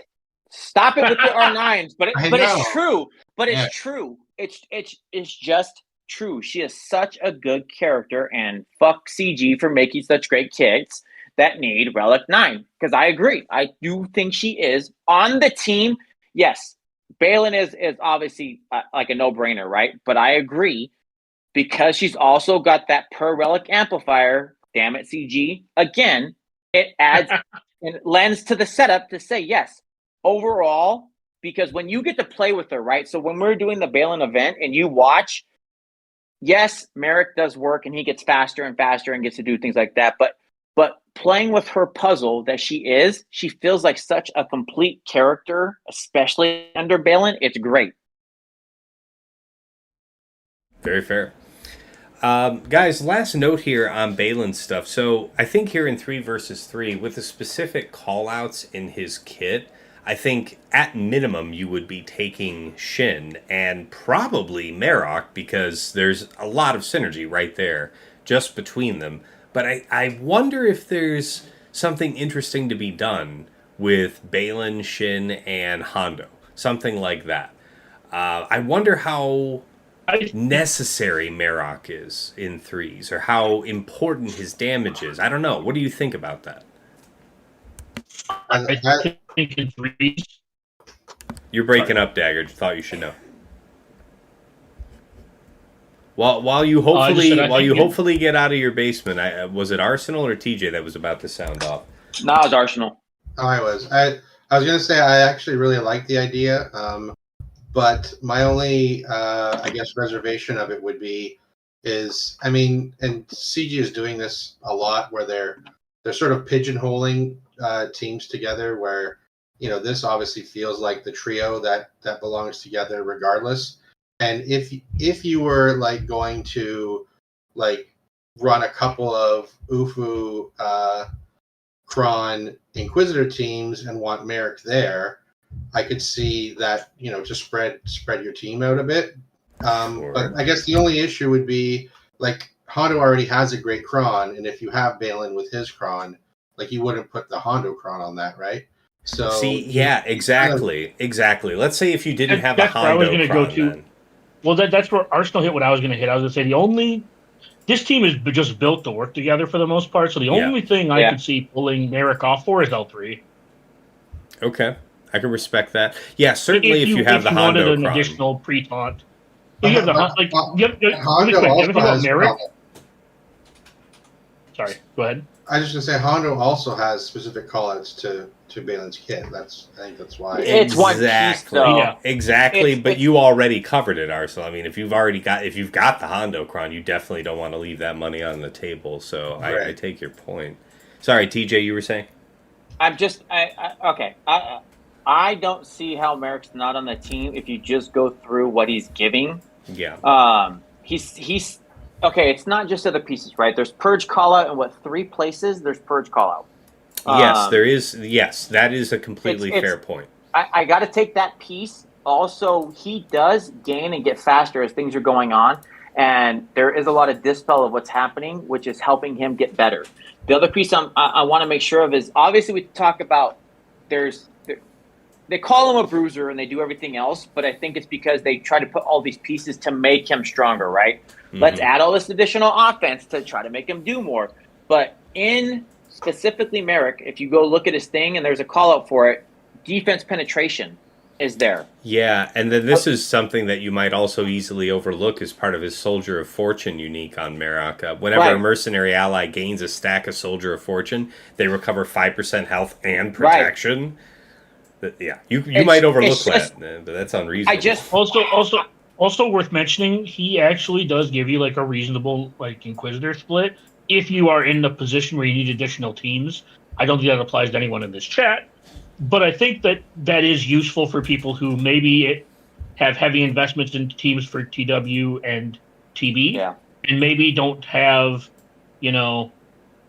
something else. Maybe if you're in need of another team, Merrick is really good with either Riva or GI, and will allow you like a slightly more profitable split of your Inquisitors. I think what we're going to see, and I get people want to split it, and I'm not calling it wrong, but I'm going through the pieces, and I think we're underestimating how fast he's going to get it. And if you look at his special, right, his big thing is his special, right? His kit that he pieces, it works good, but all he needs is 20 stacks of the Soldier of Fortune, and then his special resets. And it's basically a buildup of himself to get faster and stronger and continue to stop. And he's also getting out ability block to stop people from getting to do their stuff. And he's getting exposed, and he's adding defense penetration. So it's like all the pieces. Dagger's done a great job of calling out these monster team of 3s that they're making, right? It's like, add them on. Look at Queen Amidala. Dagger talked about it forever, that it was like, here's your team of 3, and let's just throw some pieces. They've done it again with this one, and I know you just talked about it, Arsenal. It's like, I get we can move them anywhere else, but the amount of stuff that they're gaining by having everybody together, that's like the creme de la creme team, and then anything else you in, does it really add or make or break to make that team better? And I don't think so, because it's like, if you don't have Merrick there, sure, I think you're losing a lot more than you're gaining by not having him there. I think so. I think you're right. I think the damage you might be able to dismiss, but those passive benefits are actually quite a bit. So, fair enough. All right, thanks for indulging me on that, guys. Next topic to be clear, as TJ said, I don't think you should split it. This team is built to be a 3-person core where you add pieces to it, not take them away. Yeah. All right, next item, guys. Fleets. So, with the new... And this question is brought to you by Arsenal, by the way. Sorry, what's that, Dagger? Oh no, he made it good. Fuck fleets. It is literally I see. we live I missed that. we live in the world, dude. That is like fucking mind numbing. I just so Look. It's less mind numbing now. That's the topic. Solve fleets. I can solve fleets for everyone. Just put your punishing one on defense with negotiator and malevolence, and save the rest of your fleets for offense, and then we can all just move on and shake hands, averaging 70 banners an attack on offense, and not have to worry about that shit for the entire season, right? I can see that being a feasibly safe path, and there's enough people that are going to do that because, just for the reasons that Arsenal was saying earlier, like you put all this effort into your ground game and they get choked up unexpectedly on fleet. Feels terrible, so respect that. But Arsenal's question was, with the new Executor and Punishing one, as well as the Dagger update, are people going to risk going hard on fleet defense to prevent a clear? So this would generally imply we're talking about this Executor being down and Leviathan, right? I think that's your best brick wall kind of defense. And if you guys were to encounter that, how would you handle it? Let's say that you have, let's say that we're in your situation, Dagger, where you've reserved both Leviathan and Profundity for offense. So how you breaking it up, getting it done? Well, considering you can use Nego against either Leviathan or triple attacker. Yeah. But you brilliant man that you are, already have it on defense next to your Malevolence, as you said, right?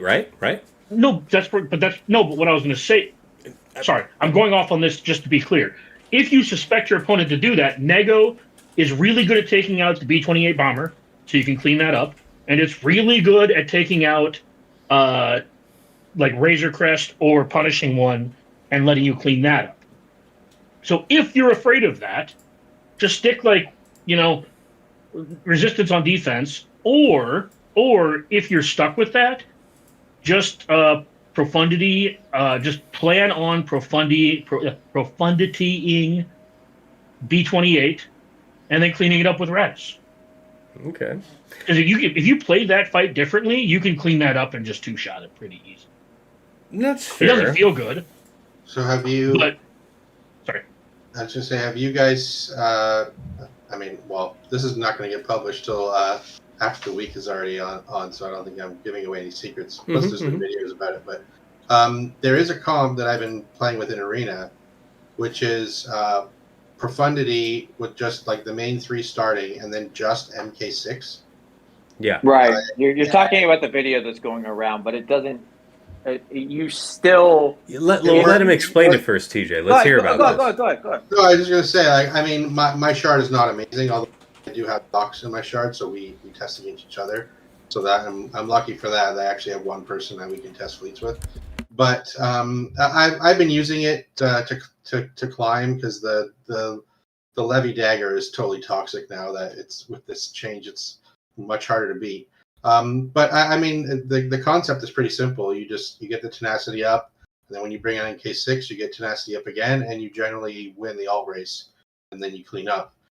So it does work. If you get the dreaded bad Profundity where nobody assists, you could be proper fucked. But it is an option where if somebody did drop Levy Dagger and Executor Punishing One, you could levy the Punishing One and Profundity the Levy Dagger and still come away without having a 2-shot. That's also true. See, my only problem with that is, good. I would say I'm just supremely unlucky when it comes to fleet, so I will just do the. If my opponent sets like the triple meta and wants to be like a jackass or something like that, I'll just take my 2 shots, knowing they're gonna have to 2-shot my stuff too. Mm-hmm. But you are right. You are completely right. If you get, I forgot the number of assists you need. It's like 14 total assists. Yeah. To hit ult. I think that was the number that I remember. And that's not a super difficult number to hit, because it's like 14 out of like 30. Is that actually a number? I don't think I've ever known that. Well, you get a certain amount of ult charge per assist. Right, but doesn't it also count if you crit? I thought too, right? That's true. I'm just saying on average, how many is it going to take? Like, but I think the number was 14. Yeah. But anyways, the point I was trying to make basically is if you think you're going to get a 40% assist rate, you're going to be fine. If you get lower than that, that's the you're majority in of a us. little bit of trouble. Go watch the cash stream. Go watch any of the other ones. I sit with Dagger on Mhm. ship luck, dude, of everything else. So it's like assisting. What the hell is that? The number of times actually work in I've this game? like howled into the night cursing Han's name. This is the other thing I'm trying to get to. So this is the only piece I'm trying to get to. When you use your Mark 6 on your profundity, you neuter, and I please, by all means, the saving grace when you use your Leviathan on any setup is the Mark 6 to get rid of the equalizer, right? It's the one that beats out the Houndstooth if you're doing the setup against the Executor. But it's like, but you don't need it. But you do need it. Go if you go. No, because the only thing that mattered with Levy before is that you had Chimera could beat it. You cannot beat it with Chimera anymore. That's dead. So the only option you have is a mirror, and if you're going to mirror it, then you're going to win anyway.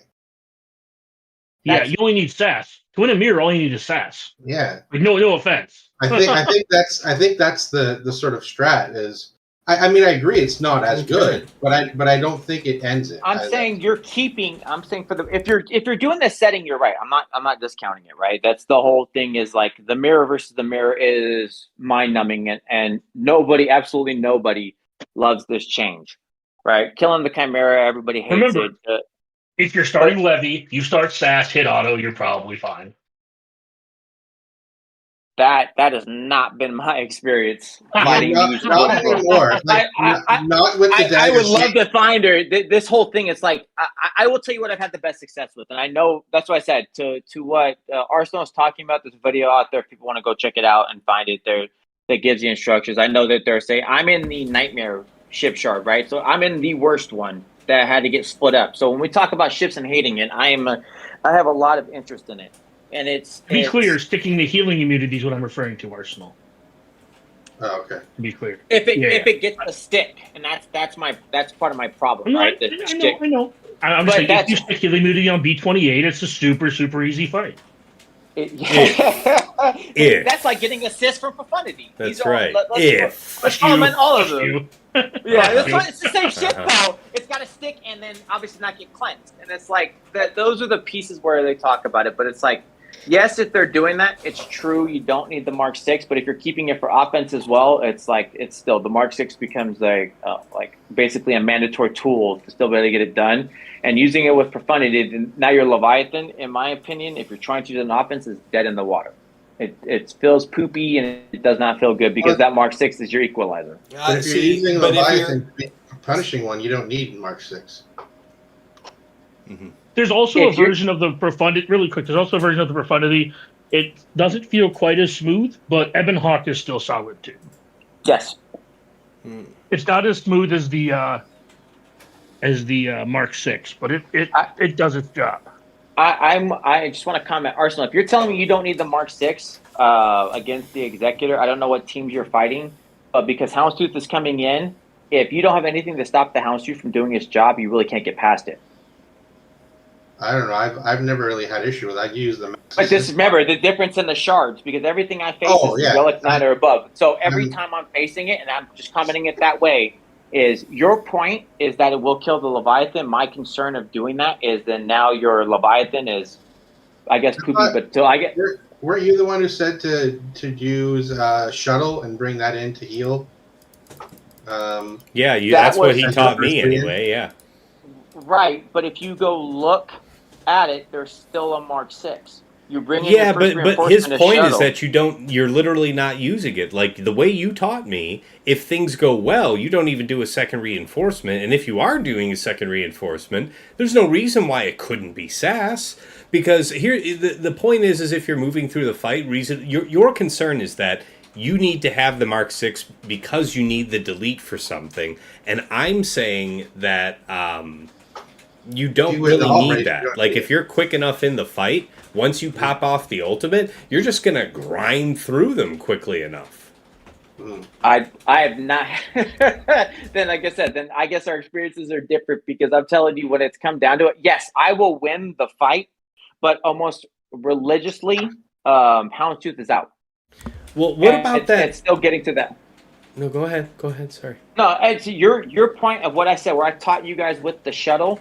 That's getting the taunt off of your first character, but I'm still not through the point that their reinforcement doesn't come out. You're talking about they've had the character. It's usually your Fury. Usually your Fury's been tagged, right? But taunt, so it's stuck, and the shuttle gets called out to cleanse that taunt. But that doesn't change the fact that I'm still not getting to a point that they've got Houndstooth out, and I have to be able to kill that Houndstooth. Mark 6 does that to equalize it, but that's where I get stuck at. And that's what I'm talking about. I mean, I assume you move through the fights at reasonable speed, but as long as I gave myself enough time after I hit ultimate, I was able to just saw it down eventually. Like, it's not able to hold up without the bonuses from the Executor. It could be. Like I said, I just don't like it. Okay. All right. Fair enough. All right, I appreciate you guys indulging me on that. Next topic here, looking ahead. So, we've got a couple characters we can discuss here. We've got the new Sabine and Ezra. Let's talk about the Ezra first. I know that some folks are saying, are we definitely thinking at least a crit chance 2-piece because he has call-outs in his kit specifically for critically striking, and it's such an important deal that you really wouldn't want to ever leave that on the table, right? What's his base crit chance? Because I thought his base crit chance was like almost 100. I don't know. And if only .gg existed. I mean, I can try and it's been down. If it's not completely busted. Yeah, it's been busted. Yeah, it's still busted. It's been busted most of the afternoon. So hopefully they get it sorted out soon. I was under the impression his base crit chance was somewhere between 90 and 100. Okay. And if that's the case, you should not need a small set. No, you could pick up incidental amounts. Yeah, sorry, go ahead. Yeah. No, that you said it. I wouldn't think you'd need it. The only time I would think of a crit chance small set is if his base was in the 70s. Okay. Like what kind of sets you thinking?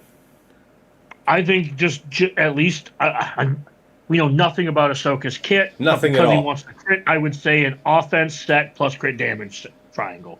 Okay, well, we'll find out. Yeah, without I don't think he really has any call-ups in his kit or any debuffs in his kit for the most part. I thought Exiled was just a status effect he applies. I don't think it's a debuff. I thought it was a blue buff that he just applied. I think it is a blue buff thing. I think I remember them calling that out when it was released. Yeah, so because of that, I think you're probably, again, you're just looking at the old, is it a health cross with a high offense secondary or an offense cross with a high health secondary? Right? Yeah. I'll be interested to see what happens. Like, the idea here is, do you guys think you'll be using this character too much in advance of Ahsoka coming to the game? Because we're still some weeks away, right? We haven't even had a proper kit from her for her announced. They did. So the cool thing is, like I said, and it's out there, but Arnold did a video showing him with Rey, and that looks great. Okay. So there is some case for week 2 use for him.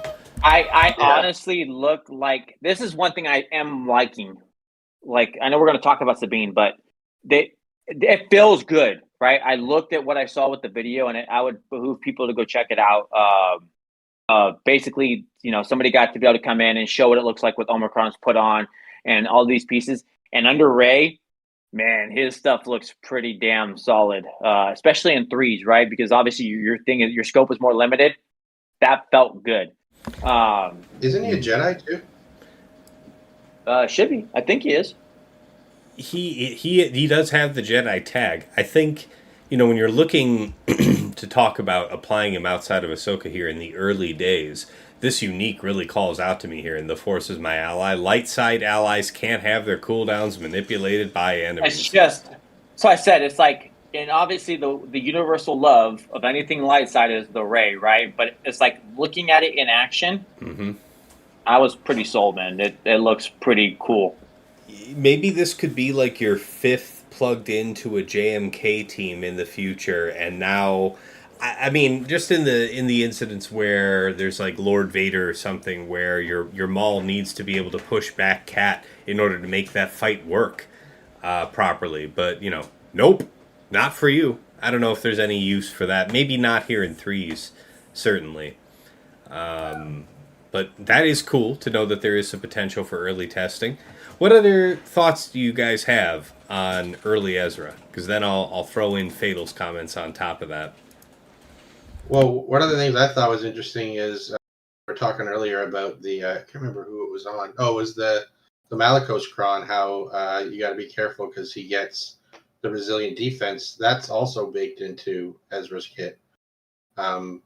So he'll be taunting. So I guess it kind of brings up a question, like he's a support character, but it looks like he can do some damage and crit damage related, but he's also taunting. So like how do you mod him? You just go generic speed or do you lean into one of the other sort of ways he's used? Yeah, that's kind of my default. When I don't see big incentives to lean into non-speed sets, and it seems like it's significant that this guy cycles a lot of turns, not a bad bet.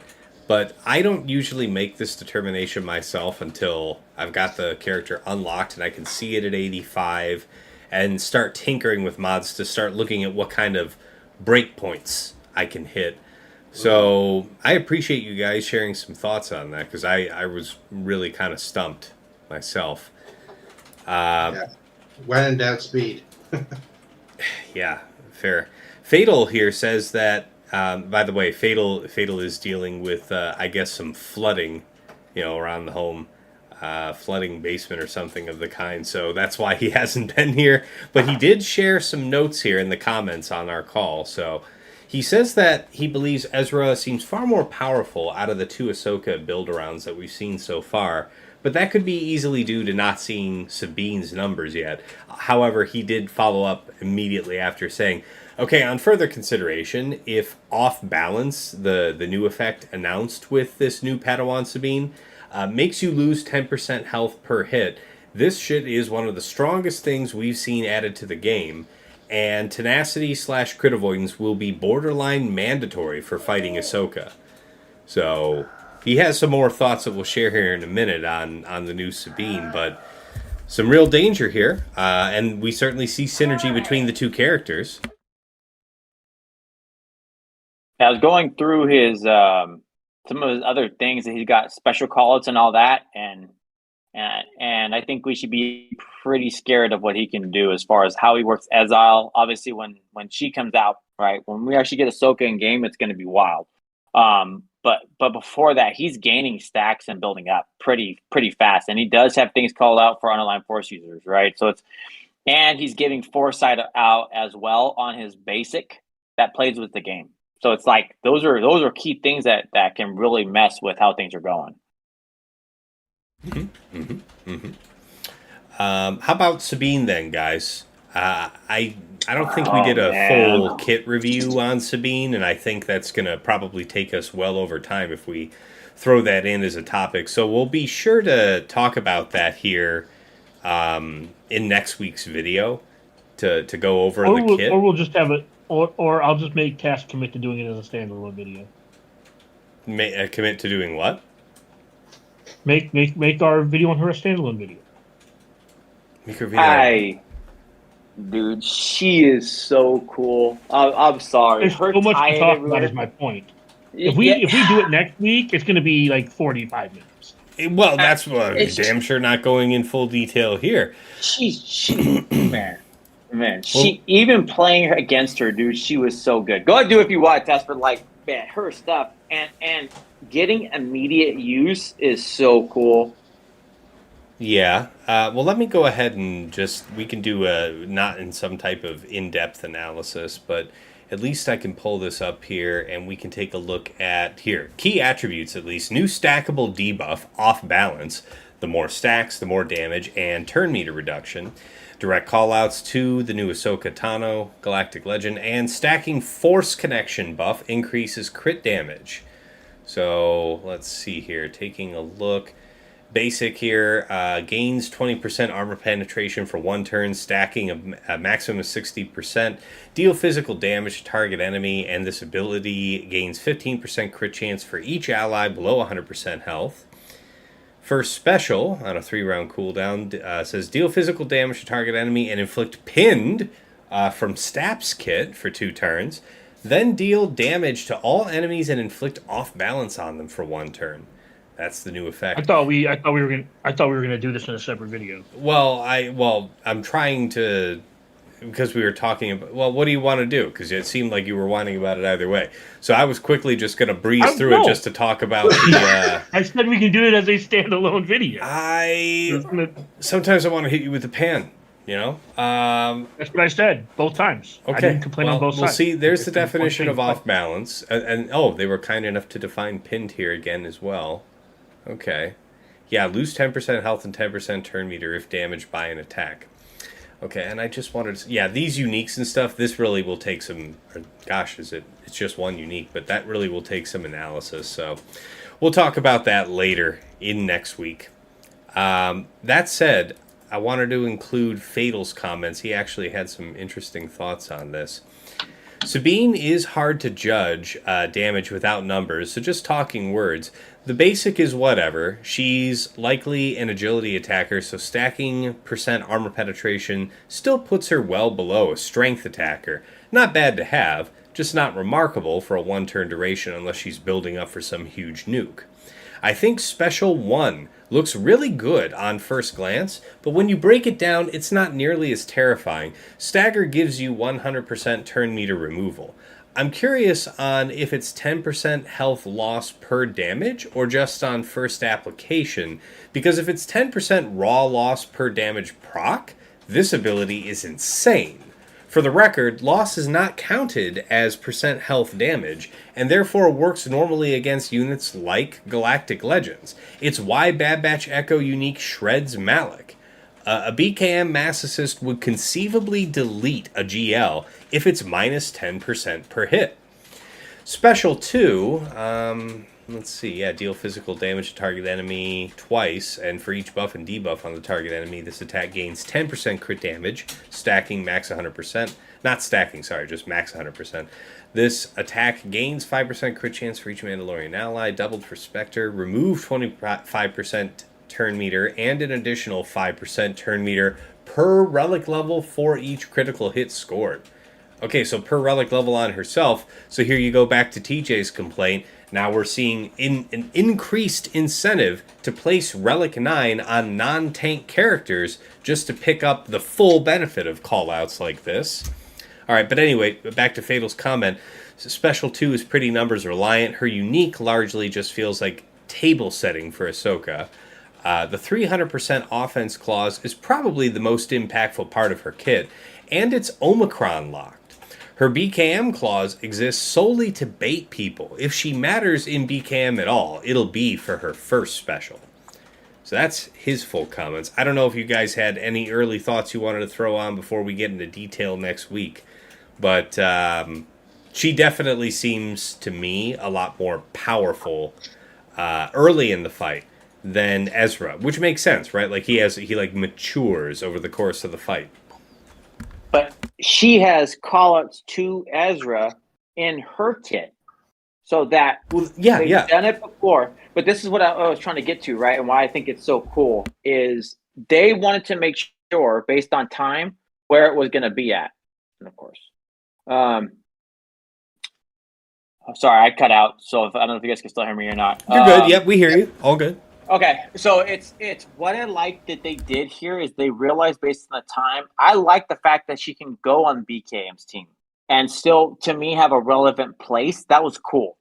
But what they did here with specifically, in my opinion, with her is tying not only the GL but also Ezra here. Obviously, again, going back to what Dagger said about the 3-piece, and like this is your complete 3-piece, but it's like a kit of a kit of a kit, because when you have hit all the scenarios, I think it's going to be unusually strong. And I think the Baylan event gave a good indicator of what she's going to look like. Because obviously when you were doing the event, and also if you kill GL Ahsoka, she gets more offense. Mm-hmm. So it's gone inverse, right? Because we would look at all the other things and you would kill the other things and like Leia would sit there. But now it's like if you kill Ahsoka, Sabine's even worse. She's now a ticking time bomb to do what Fatal was talking about. So it's just I think we're all interested to see, but man, seeing what she could do in game, depending obviously if they spiked anything for the event, I am super excited for Sabine. Okay. Are you so excited that you will wail to get her into GAC next week, or will you do the long event? So I don't. My thing is, what value does she? I think in fives, I see where Sabine fits on the team very easily, right? In threes, this is a direct tie-in. Is Sabine better on the team than, say, Paz, or better than Bam? And while I think it's very good, I think it's a very good fourth or fifth slot, not third slot, right? Like I said, BCAM is already super strong. But I also no need to rush, is what you're saying. I don't think so, but I still like the fact that if we haven't gotten Ahsoka by the time fives rolls around, you know where she's going. We already know she's got to be a Relic 7 minimum, so giving her a Relic 8, which she's going to be the damage dealer on the team, it feels like super strong. So she's definitely going to a minimum of Relic 8. But I don't know what value of a third when the Datacrons out don't do anything for BKM other than BKM just being super strong. Mm-hmm. Yeah, I agree. Okay. Well, any other thoughts you guys have on the new Sabine kit? Anything else you're looking forward to there? Otherwise, I'm good on it. Yeah, no, I'm looking forward to slow rolling her a little bit, just with the material crunch lately. I'm with you. I'm curious. I don't need it like that. I'll take the event max out. I'll give you one. I'll give you one to what you just asked, Arsenal, because we're getting 2 characters within a week. If I'm going to rush anybody, it's Ezra. Because of what I've seen, I think Ezra has merit now under the now Ray in team. threes, or now in, like, I could understand if we were on the cusp of TW, threes. but like, yeah. No, I think if you're like you just asked me, right? If we're talking whales to whales and it's like looking dollars to cents, which one has it now? I think Ezra has it now in threes. I think under the Ray team, I think there's a possibility for merit because we've seen what Cal looks like, right? OG Cal makes the Ray fight that much harder. I saw what it looked like on that Arnold video showing what Ezra looks like. I think Ezra has merit now, especially on that Ray team. I agree. Okay. Mm. So I just want to comment to what Arsenal said, right? I could see waiting on Sabine, but I think Ezra has money now.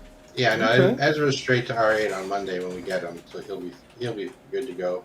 But yeah, I think Sabine can definitely be. I mean, at the end of the day, both of them are not really going to be what they are till we get Ahsoka anyway, which is probably 4 months out. Seeming like Christmas is the date, sort of lining up with.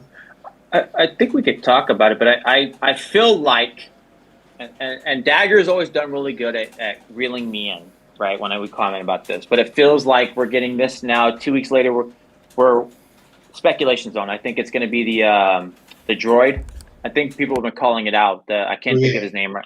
Yeah. So Hu Yang in the next 2 weeks is my thought, and then giving us right around December 15th would be my thought for Ahsoka. When she would drop is like your December character, because they've been pretty consistent for the most part, minus what we saw with Baylan. We've dropped almost every 2 weeks. Has been a damn character we needed to get. Mm-hmm. They also directly called out in her kit reveal that she wouldn't be getting a Datacron, but her and Ahsoka will both have Datacrons with the new set. And Sabine. Yeah. Yeah, the other set does on Christmas, so kind of lines up with that. Yep. Well, guys, it has been a fun conversation for me. We've exhausted the agenda, and we're closing right up on the 2-hour mark. We're doing fantastic on time. Arsenal, it's been such a pleasure having you here. Did you have a good time? Yeah, thanks so much. This was fun. I will like to come back whenever you have guys missing and you need somebody. Look me up. I'll be happy to do it. It was fun. Sounds great. I mean, we've covered a lot of the more, I don't know, sociable top Grand Arena players here in the last several months. Still always looking to feature new and interesting guests, but I definitely have plans to have repeat guests around, and certainly happy to put you on the short list. Was a real pleasure getting your thoughts on stuff. When TJ wasn't, just steamrolling you. That's right. That's right. TJ's all good. Hey! I did that a couple times too. Don't you dare! Sorry. Wait, shit. I'm not supposed to admit to that. Fuck. You were just trying to make up for lost volume when you were not here in the earlier part of the conversation, so I really didn't hold you to it. All right. Well, guys, again, thank you, so much for making the time today, and I'm gonna go ahead and wrap us up. This is the part of the conversation where I'd normally call out to Fatal as the only other content creator on the stream, to tell everybody where folks can find him. You can, of course, check him out at Playbook TV on Twitch, I want to say. Or is it the Playbook? I think it's the Playbook on Twitch, right? Somebody help me? Nobody? Okay, good talk. It is the Playbook. It is the Playbook. Thank you, Arsenal. See? Yeah. Somebody had my back. Damn. Yeah, all right. So catch him there because it's always fun watching him experiment, especially early in the season. As for me, you can catch me live on Twitch, twitch.tv/Tassinix.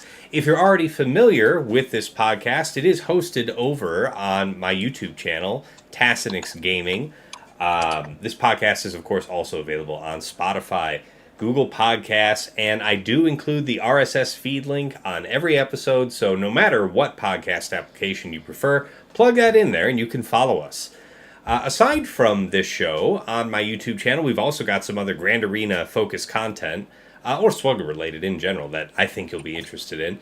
First, we have the Datacron Set reviews, currently on Set 17 and the new 18. I make those with Aesop Rock, literally, as of this recording, #1 player in the world, absolute beast, and great insights for making those videos. Of course, I have my mod guide videos, starting off with factions and individual characters that you requested. Just wrapped up the Great Mothers today, covering those last couple extra characters that you might tack on the end there, like Acolyte, Initiate, and Talia. I'm going to get started on the next faction here real soon, so, get at me. Let me know what you want to see there. Comments on YouTube, comments on Discord, get at me. Of course, my link to my Discord's also here in the video description. Let's see. Have I remembered everything that's relevant there on YouTube? Yeah, I think that's good. Of course, if you do want to support the stream, I did create a Cash App at you guys' request. That is $Tassinix. But if you do want to get a little something back, help improve your scouting and intel game for Grand Arena, you can join my community and get some benefits. Well, that's the wrong slide. Let me fix that. Hold on. Go to patreon.com/Tassinix. For any upwardly mobile Grand Arena player, there is something there of interest to you. $5 a month gets your foot in the door to the TAS house at VIP access, where you get early access to plotting and scheming. This podcast comes out publicly on Friday mornings. My patrons are usually getting it Tuesday night, Wednesday morning, depending on how cooperative YouTube is. So those few extra days can give you an edge on the early part of the week. You also get early access to the Datacron Set reviews, and of course, a dedicated text and voice chat on my Discord in the Patrons section, where you can usually find me lurking if you want to just pop in, say hi, pick my brain, whatever. But thank you so much to Andrew, Arj, Brock Thudsteel, Deadpool Cow 28, JJ's Productions Twitch, Joven4527, Johnny B. Ottawa, Miasmal, Ray's Malbus, Renee Bebe, Sam Vimes, Squed, Stark Strategy Gamer, Sweens14, White Wolf, and Zoltre. Stepping up to the $10 a month tier at VIP Access Plus, this is a bundled patron access to me and to OmegaBot. So if you watch my streams, I always pull up one of these reports at the start that gives you a very handy, at-a-glance understanding of your opponent's offensive and defensive tendencies. But with the patron benefit, you get a downloadable HTML report that allows you to go back further in time than the last 2 weeks, get a more comprehensive snapshot about what they're about, and you can look in detail about counters, teams they've fought, teams they've used, easy clickable links to swugga.gg to look up details about those counters, what works against them, how you might jam them up. Really great for shortening up your scout. Thank you so much to Stryker, Esh Sotnikam, and Dobby, one of my newest patrons. All right, moving up to $15 a month, a VIP Access Premium, that is the Double Bot bundle. So patron access to myself, to OmegaBot, and of course to Hot Utils, the #1 tool for your mass mod management and loadout creation. TJ and Fatal both use it to remod their rosters for Grand Arena. I personally do that manually, but I do use that function for Territory War, and man, does that save you a lot of time. Also can help you with your Grand Arena and Territory War, scouting and preparations. So much more. A whole bunch of functions in there. Thank you so much to Duckstab, Dark Hug, Ivanek, General Milan, Sir Boss, Quig, and Wilco.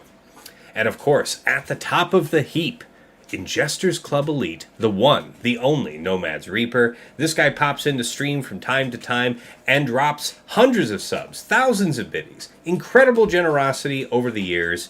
My #1 fan. Thank you so much, my man. Last but never least, we have to cover the special thanks. First to Yoda Force. One of my earliest supporters way back in the day was once my guild master when I was way back in Vanguard, but he bought me my microphone that I'm currently talking to you on right now in those early days, and even though he's long since quit the game, we wish him well from the other side.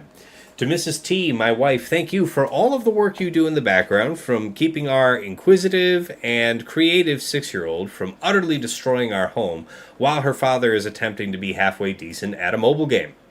And of course, to my co-hosts here on Plotting and Scheming, Dagger, TJ, Sasha Aisha, and Fatal. It is a pleasure and a privilege to record this show with you guys every week. Somehow we still get it done. We might not always be here in full. Some of us might come in late. Some of us might have to go early. But damn if it doesn't get done anyway. And I wouldn't change a thing. Our viewers love it. We learn from each other. They learn from us. The engagement is overwhelmingly positive, and I have you guys to thank for that, so really appreciate it. All right, coming back over to the main scene, once again, thank you guys here for making an excellent show with me. And for all the folks at home, enjoy your first week of this season. We'll be back next week to break down the results of week 1. And until next time, it's been real. It's been awesome. It's been real awesome. Take care.